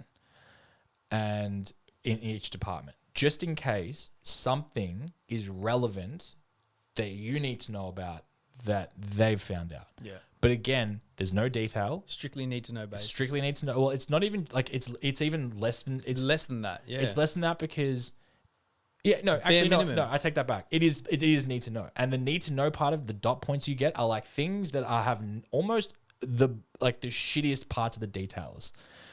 But what was interesting was that when because they weren't allowed to talk to each other, you basically lose your job if you just like go home, like on your walk to the fucking Janet plane that takes you back to Nevada airstrip in the middle of Las Vegas. Like if you're talking about shit, you're booted, you're gone. So like everyone was super harsh, super harsh, didn't talk about this, nothing. So in one of the briefings that he gets every morning talking about who found out what, he remembers seeing Zeta Reticuli 1 and 2 as where this ship might have come from. No shit. Yeah. The ship that he worked on 20, 30 years later is the same like place this map, Betty and Barney Hill's abduction story, revolves around. Wow. Insane. That is... And these little dots just like over time when you're in the subject and you start listening and you start caring about it, and this is your whole world. This is my whole world. Like I care about 5 things in my entire life, and one of them is UFOs and this phenomenon. It's a worthy cause, I'll tell you. Feels that, like man. it. I reckon it is. And when you spend so much time in the subject and you start caring about it and you put in the dots together and et cetera, you like, man, if you, you know that famous It's Always Sunny with Charlie kind of like looking crazy and he's just got this board of strings attached to it. That's me in my mind about how many dots I've connected over time to this whole phenomenon. Fucking wild. Wild shit. It is wild shit, but it's like I said, man, it's a worthy cause, and I think this is probably the biggest topic that one could talk about, whether or not we are alone in this, in this universe, because we've been made to think that we're alone. We're the only, like the world revolves, the whole universe revolves around us. Yeah, and it's but not even long ago we didn't even know the world was round. Yeah. You'd fall off the fucking edge. Yeah. Well, some people still believe. Some people still believe that. Yeah, straight up. Or the giant. You know what's actually interesting? Let's float it. Fuck it. Let's go there. So, have you ever heard of Operation High Jump? I think I have. Admiral Byrd. Admiral Byrd. Yeah. So this is probably one of the most fucking. I love this. I love this story. Now I say story. I don't say anecdote. But at the same time, a lot has been documented about this. Famously, his diary. His diary was passed to his son, and his son didn't give a fuck about it. It was like, here you go, world. So basically, we have Admiral Byrd, who was given, so after World War II, so we're talking like in the early 50s. Exploration. There was a project. Now, he is the admiral of a whole fleet. Yeah. We're talking like 3,000-4,000 soldiers big. It's not like a little ship and like a few scientists. No, we're talking like a fucking fleet of people heading to Antarctica. And it was under the guise of like research and exploration. And it was named Operation High Jump. So the story goes, we'll go through the dot points and then we'll dissect. So the story goes that he basically had gone to Antarctica. Everything was as plain Jane as just him writing in his diary, like, I got here at this time, we unpacked, we all had fucking beans for breakfast, whatever the fuck his diary said, beans. Yeah? Just a lot of bullshit. And I've actually read the entire thing. I've read the whole fucking thing end to end. That's mad. It's like 40 pages long. And my God, it's so... I don't want to use the word ridiculous. I don't want to use adjectives that diminish from it, because if it's true, it is fucking insane. His whole story, my God. So basically, it gets to the point where he gets into a plane. I'm just going to skip ahead to the cliff notes of this story. That's so he gets in a plane and he's flying, and he notices that Antarctica suddenly becomes green. He's like, what the fuck? What the fuck's going on here? It's supposed to be white. It's supposed to be a whole Snow. continent covered in snow. Yeah. And it's on the south of the entire world. And it's the furthest part from the equator you can get, where it's traditionally far hotter, generally speaking. So it can't be colder than Antarctica. There's no life that can live, like breed there. Like Only penguins there. Exactly. And certain mammals in the ocean at most. Orcas and whales. Yeah, yeah. And even then they're like, fuck this. I'm going to go to Sea Bahamas. otters. Like, Yeah, sea exactly, bitch. bro. It's They gonna go don't warm even water want to be shit. there, bro. Bad. You just got those shitty fucking fish with the little illuminated Anglerfish. Anglerfish. Yeah. Those things fuck me up, man. Scared the fuck out of me, dude. Those fucking things, Ugh. man. Shit of nightmares. No bueno. So basically, he ends up seeing greenery, and then he notices like wildlife, and he's flying over what is now like this like Amazonian forest. He's like, So it's gone "Get subtropical." Subtropical, man, Shit. which means warmth somehow. Exactly. So basically, he ends up noting that these animals are like woolly mammoths. We saw woolly mammoths. Woolly mammoths. He's like, they were ginormous. They had the typical tusks, and they were, I mean, like tree-sized. Fuck. Massive. Ridiculous. And that's what he documented that he saw. Yeah. So the story goes, again, cliff notes. I'm sure there's like just filler content, whether he went back to the base or came back, or this is all in the same flight, like irrelevant at this point. He ends up finding this giant cave. Now, I can't remember if the cave was on the ground and he flew in, or if it was kind of like he just had to duck like this and fly in. I think it was more like this. And he ends up flying into this cave system. Now, if you're in a plane, and again, a plane in the 50s, like think barely a jet engine, like just a really fast prop. It's one of those rickety things that's like you have to spin the wheel like this and then it starts spinning. It's like, Not, yeah, like a... maybe like, a little bit better than that. yeah, a little bit better. Like still a military warplane. Yeah. Yeah. Basic. Yeah. But enough. My point is the turning circle's not good. No. You need a lot of room. Exactly. So to go into a fucking cave opening in a plane like that, It's gotta be a has huge to be fucking fucking opening. enormous. Yeah, bro. 100%. So he goes into this and he realizes that once he goes in, he's starting to see a city. A fucking city. An underground city. An underground city. And all of a sudden he loses control of his aircraft capabilities. Like the stick's gone, his rudders are gone. He's basically flying on what he like described as like a tractor beam. Autopilot took over. Essentially. Yeah. He lands and he ends up meeting these people and this one person in particular. And he said he was reminded of like German influence. Now, we can unpack a little bit further maybe into the story about like the Nazi influence and where they went after the war. And apparently the moon, now Antarctica. That's it. yeah. So like he explained, he is described as they are an advanced version of humanity. They've been here forever and they're watching. And what you're seeing in the skies is this. And he says this, he's like, there was aircraft in where I saw aircraft that could have gone from pole to pole in a matter of moments. Super advanced. Pole to pole. Where he North to was south, yeah. to the north in moments. He's like, Wow. I've never seen anything like it. Well, if they had a tractor beam that landed his plane for him, Yeah. that's Yeah. high technology. High technology. Maybe they advanced civilizations. Maybe they were the Nordics. Or they I mean, you delve into the time traveler thing here and like advanced civilizations that are coming back to Earth or have always been on Earth. Hollow Earth theory, Agatha. It's a lot of things. Man, once you get into this subject, you just look into every door. Like every window is a little bit cracked and you look in. Now, whether or not you believe it or it's anecdotal or it's something to worry about or suss about, like it's something that, okay, we might have to pause to do a battery swap. Pause. So, we'll BRB. continue. We're back. All right, We're back. I feel better. We've got Beautiful. the batteries changed. You got a wee in. Feeling better. Feeling good. Fantastic. So Operation High Jump, Admiral Byrd, tractor beam, Tractor beams. lands. Germans from the future. Yeah, that was one wild story. Yeah. I remember. So that's the thing. Like, you got to look at this objectively. Like, there's certain considerations you make for the stories that you hear and the evidence that you evidence that you hear, and you have to make a judgment call. You have to look at it objectively enough to at least at the very least be okay. I get that there is something more in this subject. And then you hear the stories like fucking future Germans living in a hole in the ground in a continent that should be fucking iced over. And you go, come on, is bro. is that the line in my sand? Like, what's going on here? So, yeah, like, there's definitely going to be anecdotal stories that are just like, okay, I'm in, but I'm not that fucking deep. Yeah. And that's fine. Toes in the water. Toes in the water. But, like, and look, that's fine. I think that's a healthy way to be about it is that... A certain amount of healthy skepticism.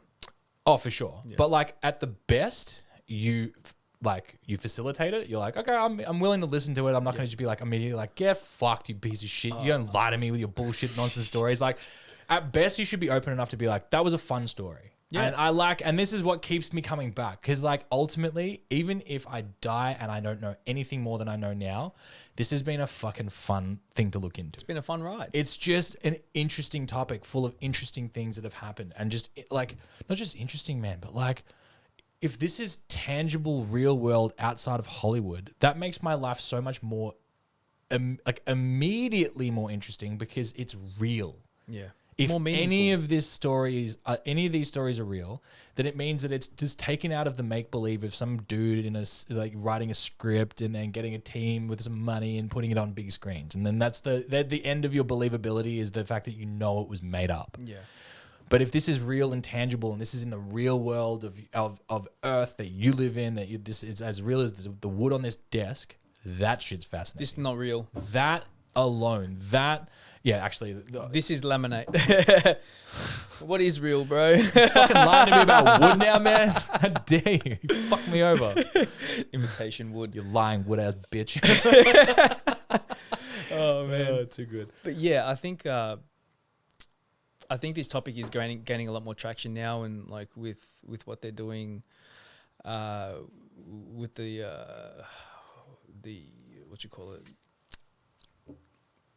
the whistleblower stuff. Yes, the whistleblower stuff. I was like, what's that called? Julian Assange. I think that's gonna help a lot of people. But also back then, like, I don't know how many more people are alive, like from the Roswell incident. There's probably they're definitely dead. Yeah, and that's why we're looking at like, okay, there was one little bit of information that I liked as well was that there was a secretary, and she was the one handling all the documents, and because she was everybody's secretary, it was kind of like, all right, all the information was coming through her. Yeah, she saw everything. Yeah, she saw fucking all of it. She was like, I'm the one passing the do not tell the world note. I'm the one taking photos of fucking alien bodies. Like the wildest shit. And that's okay. So that's where we'll go next. I will talk about the bodies recovered, the one they found alive, and then Project Serpo. That's what we're going to cover next. Done. Let's do it. All right. So the crash in Roswell, all of them are dead. The crash in Corona, New Mexico, one of them's alive. So it's a 3-foot being. Yep. Grey? Not the greys, because greys are different. Greys are taller, slender, and the big black eyes. Have you ever seen that movie with Mila Jovovich, The Fourth Kind? I know Mila Jovovich, but... As you should. Yeah. Because she's fine. She's she was amazing. my crush because of The Fifth Element growing up. Oh, 100%, bro. Same. Oh. Big bada boom. Yeah, big bada boom. Amazing. No, I haven't. I don't think I've seen that movie. Go watch it. I will. It's called The Fourth Kind, and you know the first kind, second kind, third, fourth, fifth. Yeah. Yep. So the fourth kind. So that's the Close Encounters scale. Yeah. That deals with the abduction side of things. So fourth is abduction. Yeah. Right. So nonetheless, and for everyone listening at home, go watch that fucking movie. It's incredible. It's great. And then go watch fucking. Oh goddamn, what's that movie called? There's another one. The Phenomenon. It's even better. No, it's not a doggo. It's actually like just a Hollywood movie, but it's like literally an alien. There's this scene. I'll just tell you the scene. It's fucking it creeps me out even fucking thinking about it. Mum comes home, and she's actually an actress that you've seen in 1,000 things before. She's actually like known.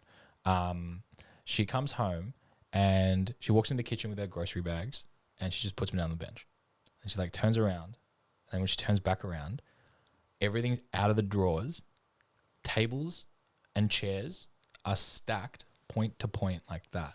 like impossibly stacked onto each other, just in her kitchen. And she turns around, she's like, "What the fuck?" And then all of a sudden, it just goes and just falls. Imagine that. Imagine seeing that with your own eyes in your own house and being like, "What the fuck like, just happened?" What do you process? What's happening in your mind? Like, how do you interpret what you just saw? Like everything that you've ever learned in your whole life going against the norm, like the laws of physics. The laws of physics. Like, is someone in my house? Is someone not in my house? Why can't I see them? Why is my table edge stacked on top of a chair edge, stacked on top of the point on the ground? Like, how does that even happen? How did that happen? By me just looking there and then looking here. Crazy. Wild shit. So go, yeah, I forgot. If I remember it, I'll tell you the name of the movie at the end. I feel like I've seen that. I don't know.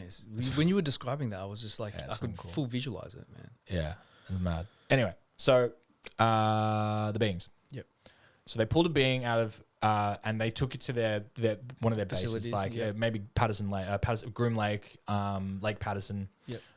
They had a few in essentially Nevada. Nevada was like most of their military bases that had these really, like, you see aerial photos, but bro, you don't even know. It's like fucking 8 kilometers worth of underground. Yeah, it's all structures, underground, bro. All underground. It's like Pine Gap. Yeah, exactly. Which we'll talk about next. So they've taken this being, and the first thing that they had to obviously try and do was communicate. Yeah. And what they realized is that they couldn't learn its language, but slowly over time, it learned our language. But it didn't talk with its mouth. It actually talked with telepathy. Yeah, well, that's through so many cases the people have said that they're telepathically communicating with them. Again, with the Travis Walton case, where he heard the woman's voice in his head. And in Zimbabwe. And in Zimbabwe. Yep. Like, we'll get to that. That's a crazy case. So basically, they end up figuring out that it's essentially where the ET phone home whole thing has been born out of is this incident. Yeah, bad. Like a little fucking alien. Obviously they like Steven Spielberg Hollywoodized it with like it being about kids and it being like that's how they get it home. But this is like the same tangible real world. And of course, if it was going to be real, it would be a military thing. It wouldn't be some fucking kid hiding an alien in their closet eating fucking Reese's Pieces. Like straight up, it would be a military operation. 100%, dude. Of course it would be. So eventually they brokered a deal. They were like, okay, you can fuck off home, but we want your technology. So it left what's called the Yellow Book. Now, the thing about the Yellow Book was that it had information about all of the knowledge in the universe in this book. But once you opened it and you had to start it to its finish, and you couldn't, if you like closed the book, you'd have to start again. So it's a very difficult book to kind of do. And this assumes that you're using like our 5 senses as a human being to deal with this. Yeah. Obviously, when it comes to the, like, think Neuralink. You know how Elon Musk he said that the biggest bandwidth bottleneck that humans have is brain to fingertips when we type or our mouth. Getting information out. Like we have so much happening in here, but it's the bottleneck is us explaining that. Yeah. So a chip or being telepathic means that you're just immediately sending transfer of information at real time, immediately, as full thoughts, as articulate as you want it to be, and not have to rely on your stupid ass mouth fumbling words or forgetting things or just the dumb shit that bottlenecks your information transfer, right? Yeah. So you can imagine when they gave us this book, they're like, they read it and it's like it's fucking there, right? But ultimately, it's just that's just a little side tidbit. But ultimately, they gave technology, and then the deal was, all right, well, we'll build you the. So how they did is they built using what technology they had, a broken but not irreparable radio communicator. So he could like literally phone home. Yeah, quite literally. Shit. Yeah.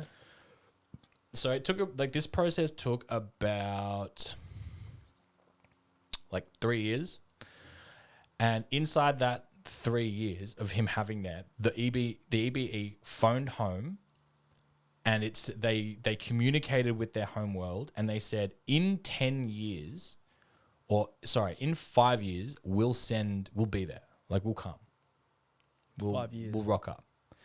And the whole thing was that we're going to do an exchange program, and now we border the edge of what's the Project Serpo part of this talk. Okay, my TED talk. Yep. And it's we'll basically send, when you come here, you can do your thing, you can pick up your little EBE, because that's what they called it, the EBE. The EBE. Extraterrestrial Biological Entity. And they called it the Pt.1. So they put a numerical EB1, the first one. Yep. The first one. Exactly.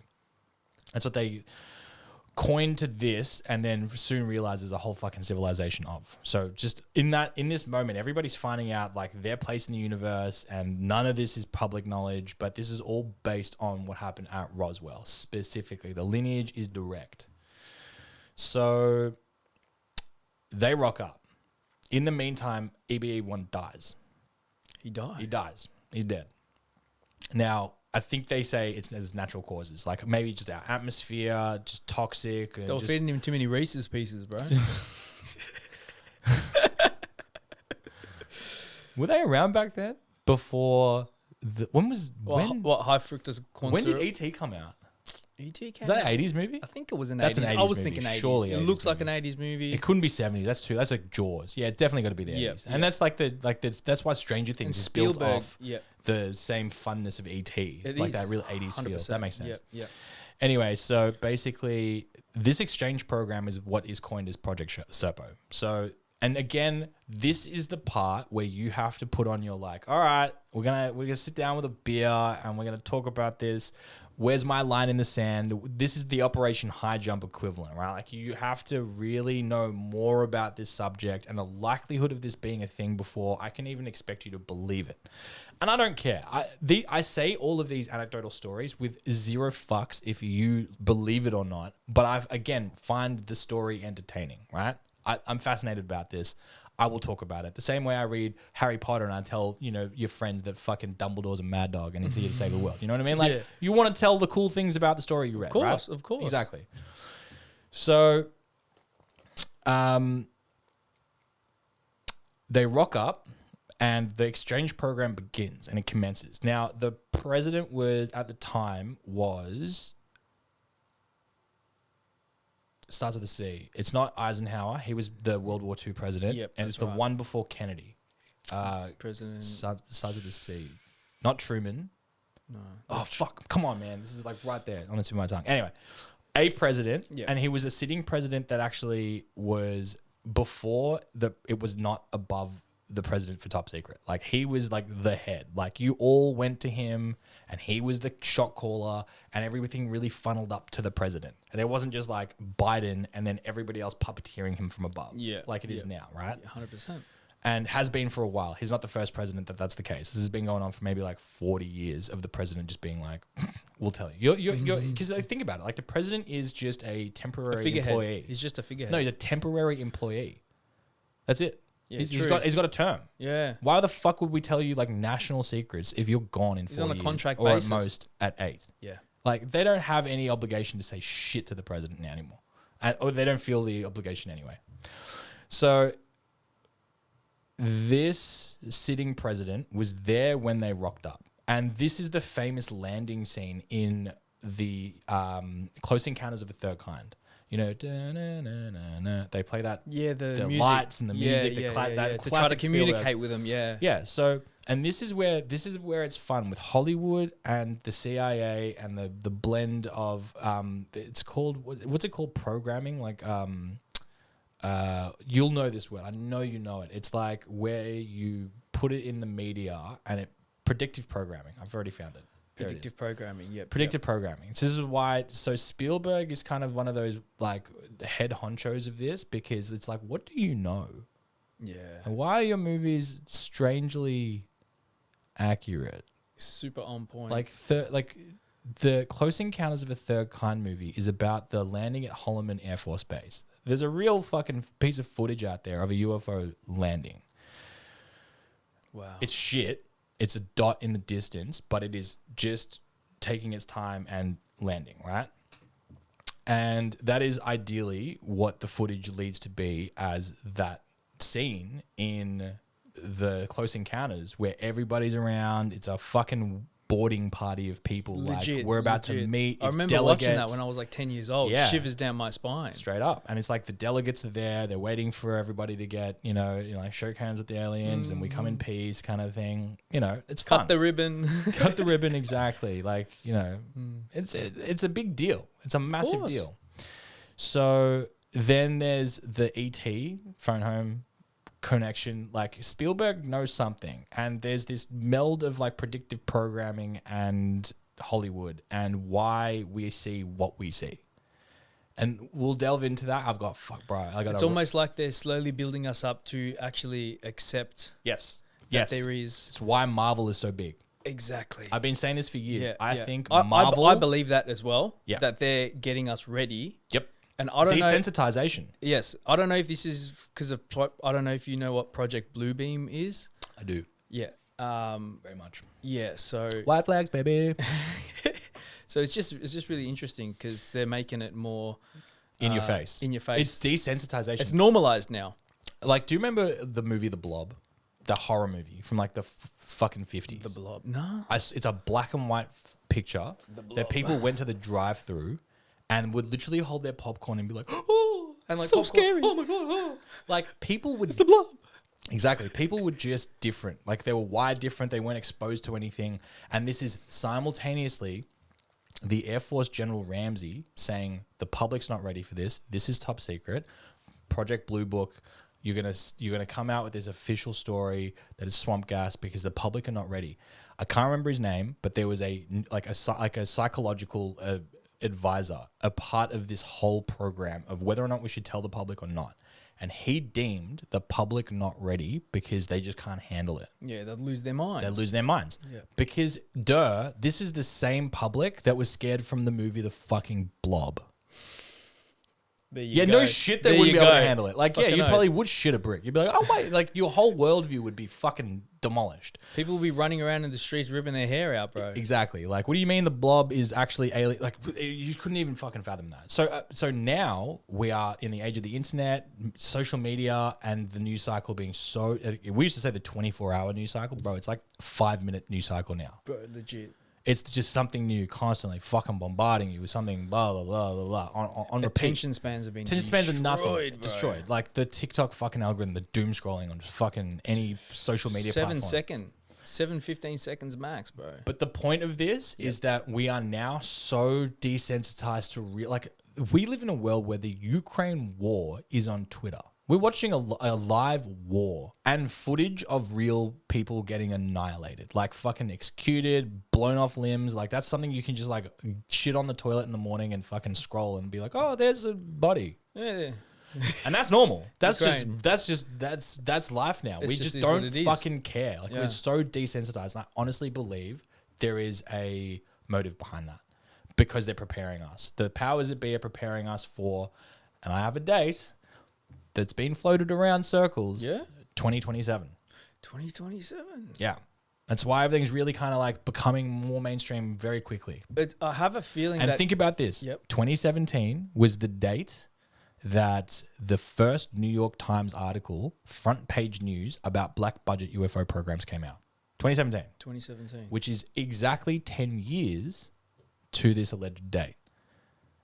A decade of time is enough to really hammer home the what's going on and just slowly build you into this little circle of what's like if it's going to happen with or without us, because allegedly it's like a big landing is essentially what the date is. That's what this. A big reveal, blah, blah, blah. Again, I don't have any real tangible sources. Like John Ramirez, who's an ex-CIA agent, he's one that said it, and a few other anecdotal people who said 2026, but then he died. And there's a whole fucking story for that. If you think about that, right, just say 2027 is the date, right? That coincides with the whole agenda of a one world government by 2030, right? Because something like an alien civilization landing and saying, "Hey guys, you know, welcome to the Galactic Federation," or whatever. There's more out there that you know, and we're here in peace or whatever, right? But like, I think what like most governments are trying to do is establish a one world government, right? I think by implementing a alien invasion, whether it is alien invasion or aliens just like finally come out and say, you know, like something lands or something like that, that would help to put together a one world government. And I think Is this like, so this is like that whole white flag Project Bluebeam. Yeah. Project Bluebeam. So for those listening that don't know what that is, it's basically A white flag operation is the government attacking itself in order to rise public support. Yes. So we have examples of this. The Gulf of Tonkin, it's where they literally just like the American Navy or Air Force or whatever, like blew up their own base and blamed it on like the Vietnamese. Vaguely think that that's what happened. False flag attack. It's a false flag attack. So then they could be like, well, we got blown up, so we're going to fucking war. And Yeah. this happens. And then, I mean, another rabbit hole I've gone down is like 9/11. And 9/11 is like the greatest example of white flag. So Yes. you can be in the terrorist camp, and it was just a fucking really shitty thing that happened, and it was a bunch of extremists. Yeah, sure, that's a real possibility. Yep. Or you can look at it as a meticulously orchestrated white flag attack on sovereign soil in order for the U.S. Army to Launch a full-scale war. To gain public approval to go and invade another country. A country that had nothing to do with the people from the plane, by the way. Like, there's all Saudis, and apparently we had to go to Iraq and Afghanistan. Well, George Bush's family were friends with Osama bin Laden's family. Correct. There's photos of them together having tea, Yeah. having high tea. So, like... And my favorite part is Donald Rumsfeld the day before, at September 10th, was in a press conference, and he goes, yeah, we have $3 trillion of unaccounted for funds. I just don't know where it is. And then the records were in Tower 7. And what happened to Tower 7? It's gone. That looked like a controlled demolition. Go look at a 3D map of where Tower 7 is versus the World Trade Centers. They Nowhere don't near it, bro. They're not even. It's not. They're not even sharing a street. No. It's fucking way away. They just it's dropped close, but it's not. That building on its own got hit enough by anything to just fall. There's so many plot holes, bro, in the whole 9/11. It's so wild. Oh. Anyway, my point is that white flag operations exist. It's there to garner like support from your people, so you feel vindicated and you don't have as much anti-war. Like, you don't want to have to go through what they went through in the 70s movement for the Vietnam War. We had most of the people lining the fucking streets with their, fucking mushroom caps and their LSD tabs, going like love peace and prosperity, fuck war, blah blah blah. Like, you don't want that again. So they didn't have that during like the aftermath of 9/11. Everyone had an American flag out their car. Everyone was the best to each other. Full It was unanimous support, bro. Unanimous support. And then no one questioned why we were invading another country. No one. That had nothing to do with the fucking attack. It was wild. Oil did get cheaper though after that. Connected those pipelines. Yeah, bad.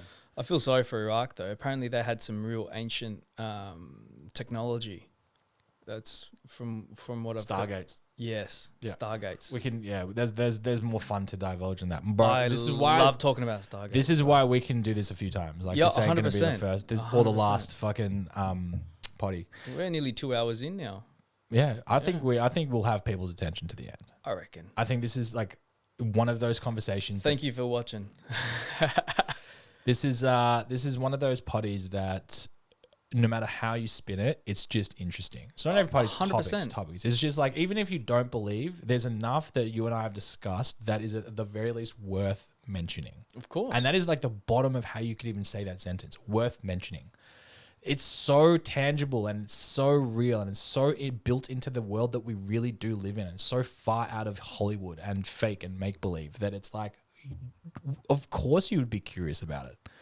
Of course you would spend your time looking at it. If you didn't, you would feel like it's like willing ignorance at this point. I Like, reckon. I'm just burying my head in the sand and I'm cool here. Like, you fucking do you around me. I'm just got my fucking head in the sand and I'm good. I'm chill. I'm thinking about my wife and kids and my job, and that's fucking That's all I enough care for about. me. That's enough for me. So- That's not enough for me, bro. It isn't. It just never is. I just feel like, and this is like why my career path really did change, because I felt like such a cog in a machine.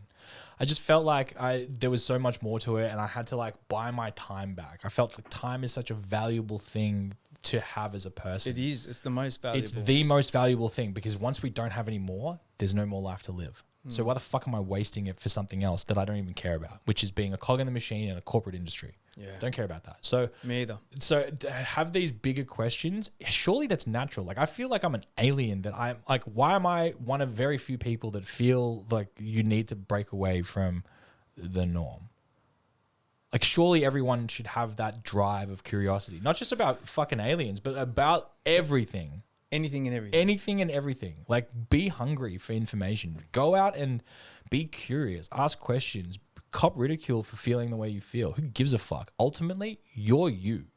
Other people are using their own insecurities of their own knowledge as a deflection for why they're angry at your thoughts. But that's it. I don't be angry. True I don't that. give a fuck. That's your path.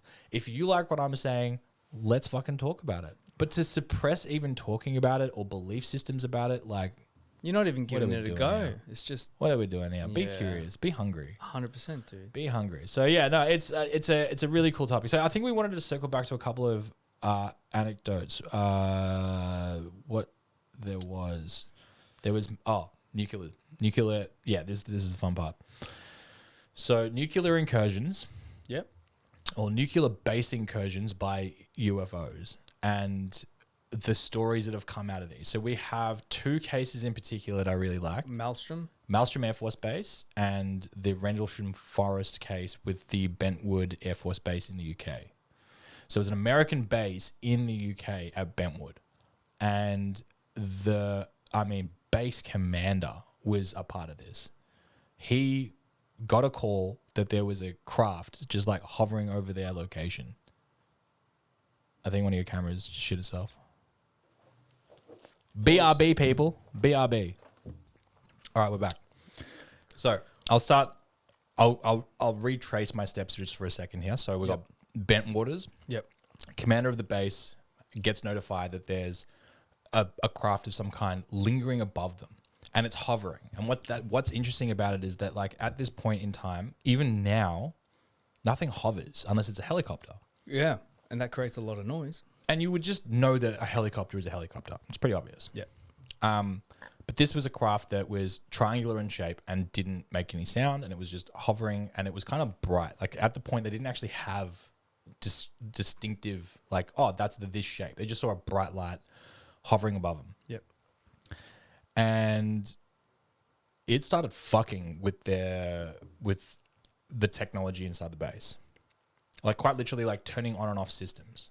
And people are freaking out. They're like, what the fuck is happening? Like, what the God? It's a fucking missile silo, nuclear missile silo. It's a nuclear missile silo. And all of a sudden they're just like, okay, that's fucking weird. And they didn't think too much about it. Skip forward to, oh man, you know what? I honestly think I'm mixing up that story with the Maelstrom Air Force Base. So forgive me for those who do know this story. I know you're yelling at the fucking screen right now being like, you dumbass, that's not the case. But so just forgive me here. I'm just a little bit murky. But ultimately what happened was whether or not they definitely saw it and they definitely noted it and it definitely went up to the high, like the base commander. The glowing red objects? Not the red ones. Okay, that's Maelstrom. The other one, so yeah, Brentwood. Yeah, cool. So basically the next day or days later, they get another call like passed up through the chain of command inside the base and they're like white-faced, shaky voice, like it's back and it's landed. And it's outside the fucking base. Fuck. So base commander and a bunch of other people, famously who are on camera. Like they've come on camera and have told their story and it's riveting stuff. Like they're not just like on YouTube talking shit. No, they're being interviewed by the people. Like I said, there's people Prominent reporters. Prominent journalists that are really caring about the subject and making documentarians and like really, this is a famous case really. The Rendlesham Forest case is wild. And they all go into the forest. And that's where they see a craft pretty small. Like it's actually like just relative to a human being or just the typical size of a UFO, pretty small. Like you could fit it in this room here. And this room is what, like 3.5 by 4? Probably, yeah. Small room. So basically it's sitting there. And what they notice is that there is like inscriptions on the side of the craft. Like they can actually see like symbols. Wow. And they didn't know how to differentiate it or anything like that. One of them touches the craft. And immediately as he touches it, it's almost like he gets a mind map, like images just flooding into his system and his brain. And he's just overloaded with this information. later on, after this whole incident, because it apparently like lifts off and it fucks off, right? It goes, it disappears. And they don't, and he freaks out after he touches it, and everyone's like, "Don't, oh my god!" And now you have like somebody who's credible is not just like a serviceman, but you have the base commander who sees this, which is fucking base commander, man. He's the head of the whole everything. Yeah, which is fucking crazy. So basically, they all bail, and it's reported that one of them actually got really sick because radiation poisoning. Yeah, Was that the guy that touched a? I can't remember. Okay. I'm a bit hazy on the memories. Like I said, there's so much information here you like stories become other stories and you get a little bit confused. I know the ones that I know and you'll hear the confidence in the way I say it, but this one I'll openly say like I'm a bit hazy on it.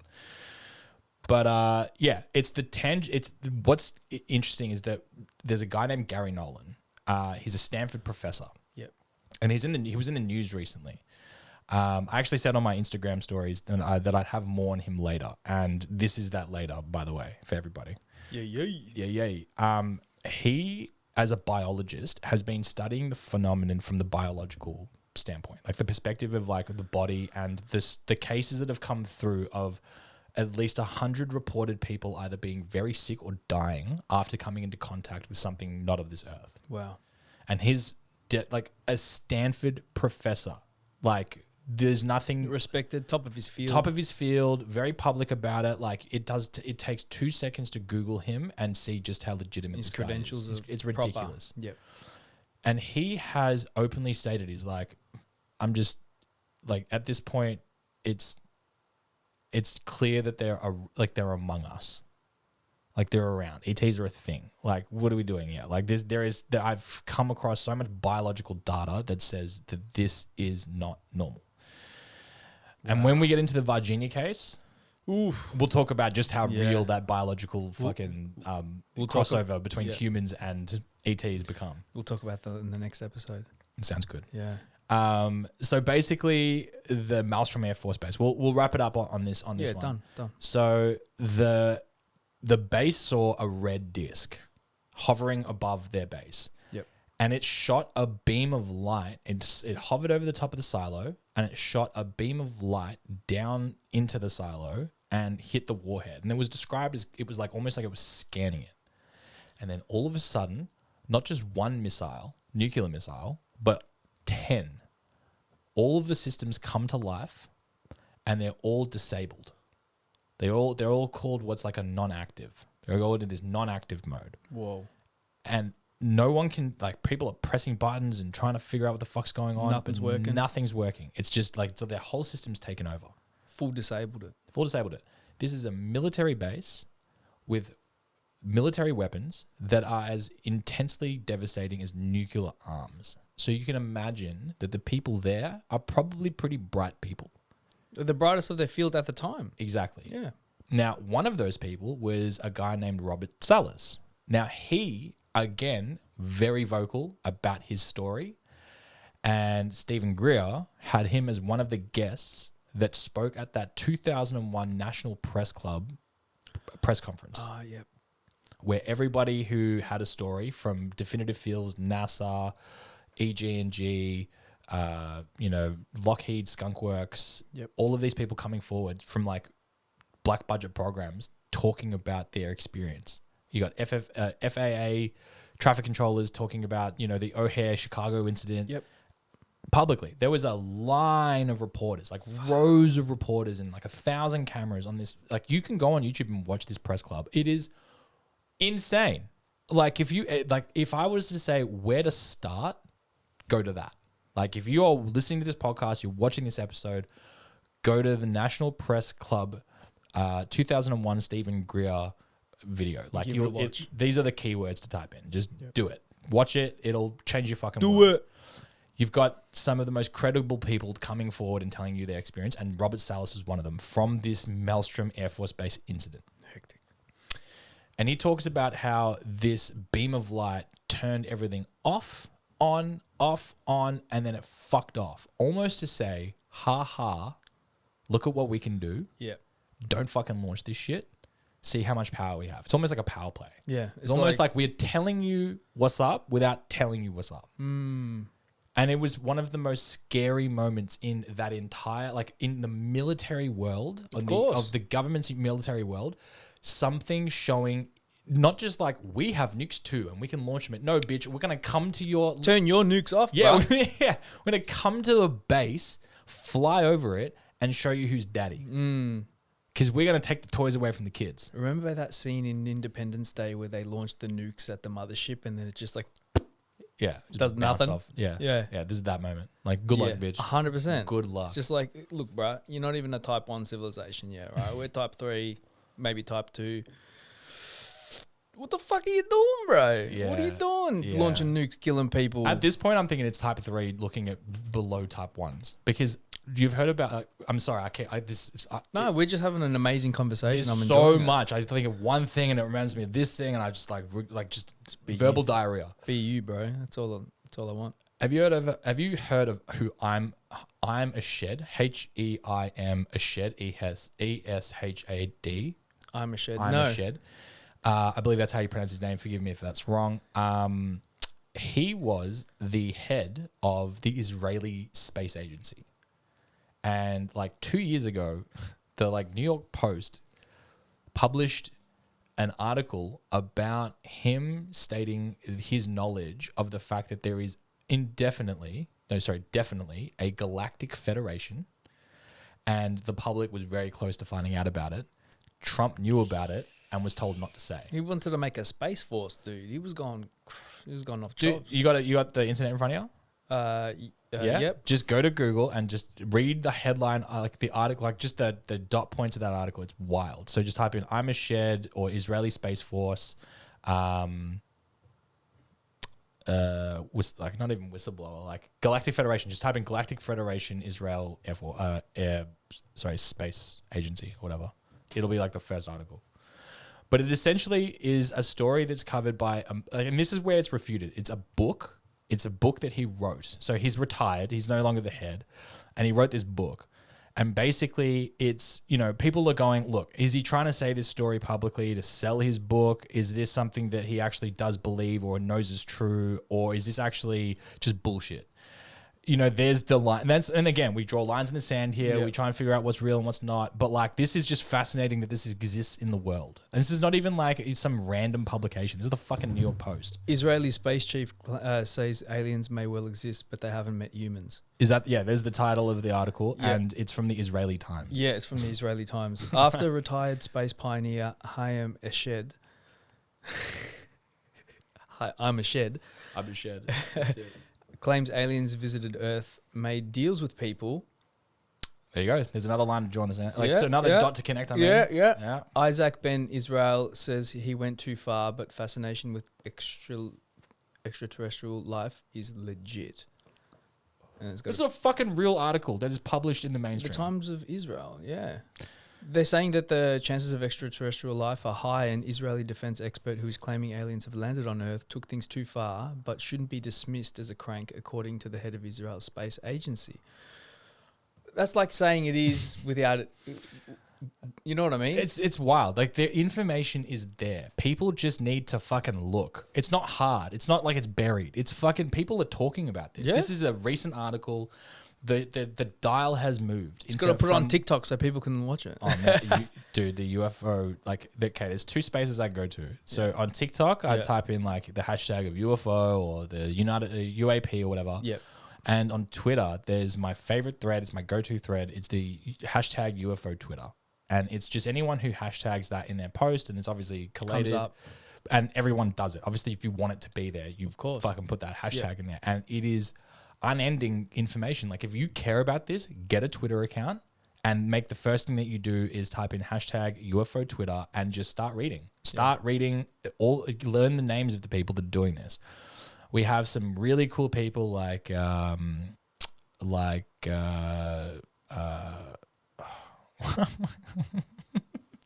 forgive me, his fucking name and face is right in front of my mind. Jeremy Corbell? No. Oh, well, yes, actually. Jeremy Corbell and George Fox. Knapp. George Fox. So they are legitimate documentarians and journalists. They are covering this pretty heavily. And then you've got two Australians. One who's... Australians? Yeah. Cool. Huge as well. One of them is massive. We got Grant Levac, who's kind of beginning his journey into this whole like becoming an Australian player in this topic. It's good. And really pushing the needle forward for the Australians' involvement with the UFO topic. And trust me, if you think the US is bad, Australia is fucking way worse. We Like, are. way worse. Like nothing. They're like, oh, we don't even care about it, let alone fucking like admitting that they're even looking into Shut it down straight away. Straight up. And then you've got the fucking goat, basically. I would say that I'll build context here. Yep. So he is a Logie award-winning journalist. And if you know anything about Australian journalism, or at least what the Logies are, you know that you have to be pretty much the best in your field. And Ross Coulthard is that person. Ross Coulthard. Ross Coulthard. So he's Australia's best export on the subject because he's not a UFO journalist. He's a journalist that's been doing this for decades. And when he came across this story, he realized that there was just too much about it. That if you're a journalist, your job is to get to the bottom of it and get the truth out. Of course. So this has basically become his whole ecosphere. Everything he does. Wow. And this is a Logie award-winning Australian journalist looking into this topic almost solely. Wow. And it's fucking wild. This is one of the stories that I said earlier where I've got a person that's hit me up on Instagram. I'm not going to name names, but I will tell you this much. They hit me up saying that they used to work with Ross Coulthard. And it was as innocuous as saying, I put a post up of a tweet that he made and I put it on my Instagram. And they hit up my Instagram and said, anything that Ross says is by and large fact to the letter. Because that man has Credible. Not just credibility, but like he has his own moral compass and ethics. Yep. That's And important. he doesn't post anything that he doesn't truly believe or have good sources on. And just that validation on its own really paints the picture of not just Ross Coulthard, but basically all of the people that care about this. Because there's a level of ego on this topic as well. People, as soon as you're discredited once, you're done. Yeah. No one wants to make a mistake of bad information or shit information or lying, because then that's your whole brand gone. Yeah. So people take this topic so seriously when they're covering it because they have livelihoods They've on the got line. everything to lose. On the line. Like they can't make any more money from this. They can't become your whole credibility. Imagine being like, yeah, I fucked up, but here's this information. People are like, I don't care. You already fucking ruined it. They've like, already you're got a the liar. perception of you and it's changed. Exactly. And it's so concrete. This is the people that have the courage to put their necks out, put this like publicly, really believe what they believe. Or at least really believe that what they're reporting on and debunking and like just accrediting to real anecdotal evidence. I say anecdotal, real data-driven evidence, really mean what they say. And that's important. That's an important part. As we end this podcast, it's an important part. Yeah, we should wrap this up. Yeah, we'll wrap this bitch up. But it's a really important thing to recognize is that this is exactly why you should care about it. Because the people that count, the people that are getting the data, have the science. These people have a lot to lose if they don't get it right. They've got everything to lose. They've got everything to lose to get it right. But they're putting their balls on the line. Putting their balls on the line, which means by nature, there's something there. We should There's give something it a go. worth looking at. And if you care about this even a little bit, do some fucking digging. It's not that far down the rabbit hole. Anyway, on that note, we'll do this again. Yeah, done. Thank you for coming, bro. Really appreciate it. We'll welcome. definitely continue this conversation at a later date and do this again. Yeah. No, this has been amazing. I really appreciate the opportunity, and it's good that we've been friends for so many years as well to make this just a lot more 100%. of a flowy, cool Yeah. conversation and a good excuse to hang out with you as well. Yeah, 100%, bro. But yeah, it's been a pleasure. Thanks so much for having me on, and yeah, I'll see you on the next one. Done. Cheers.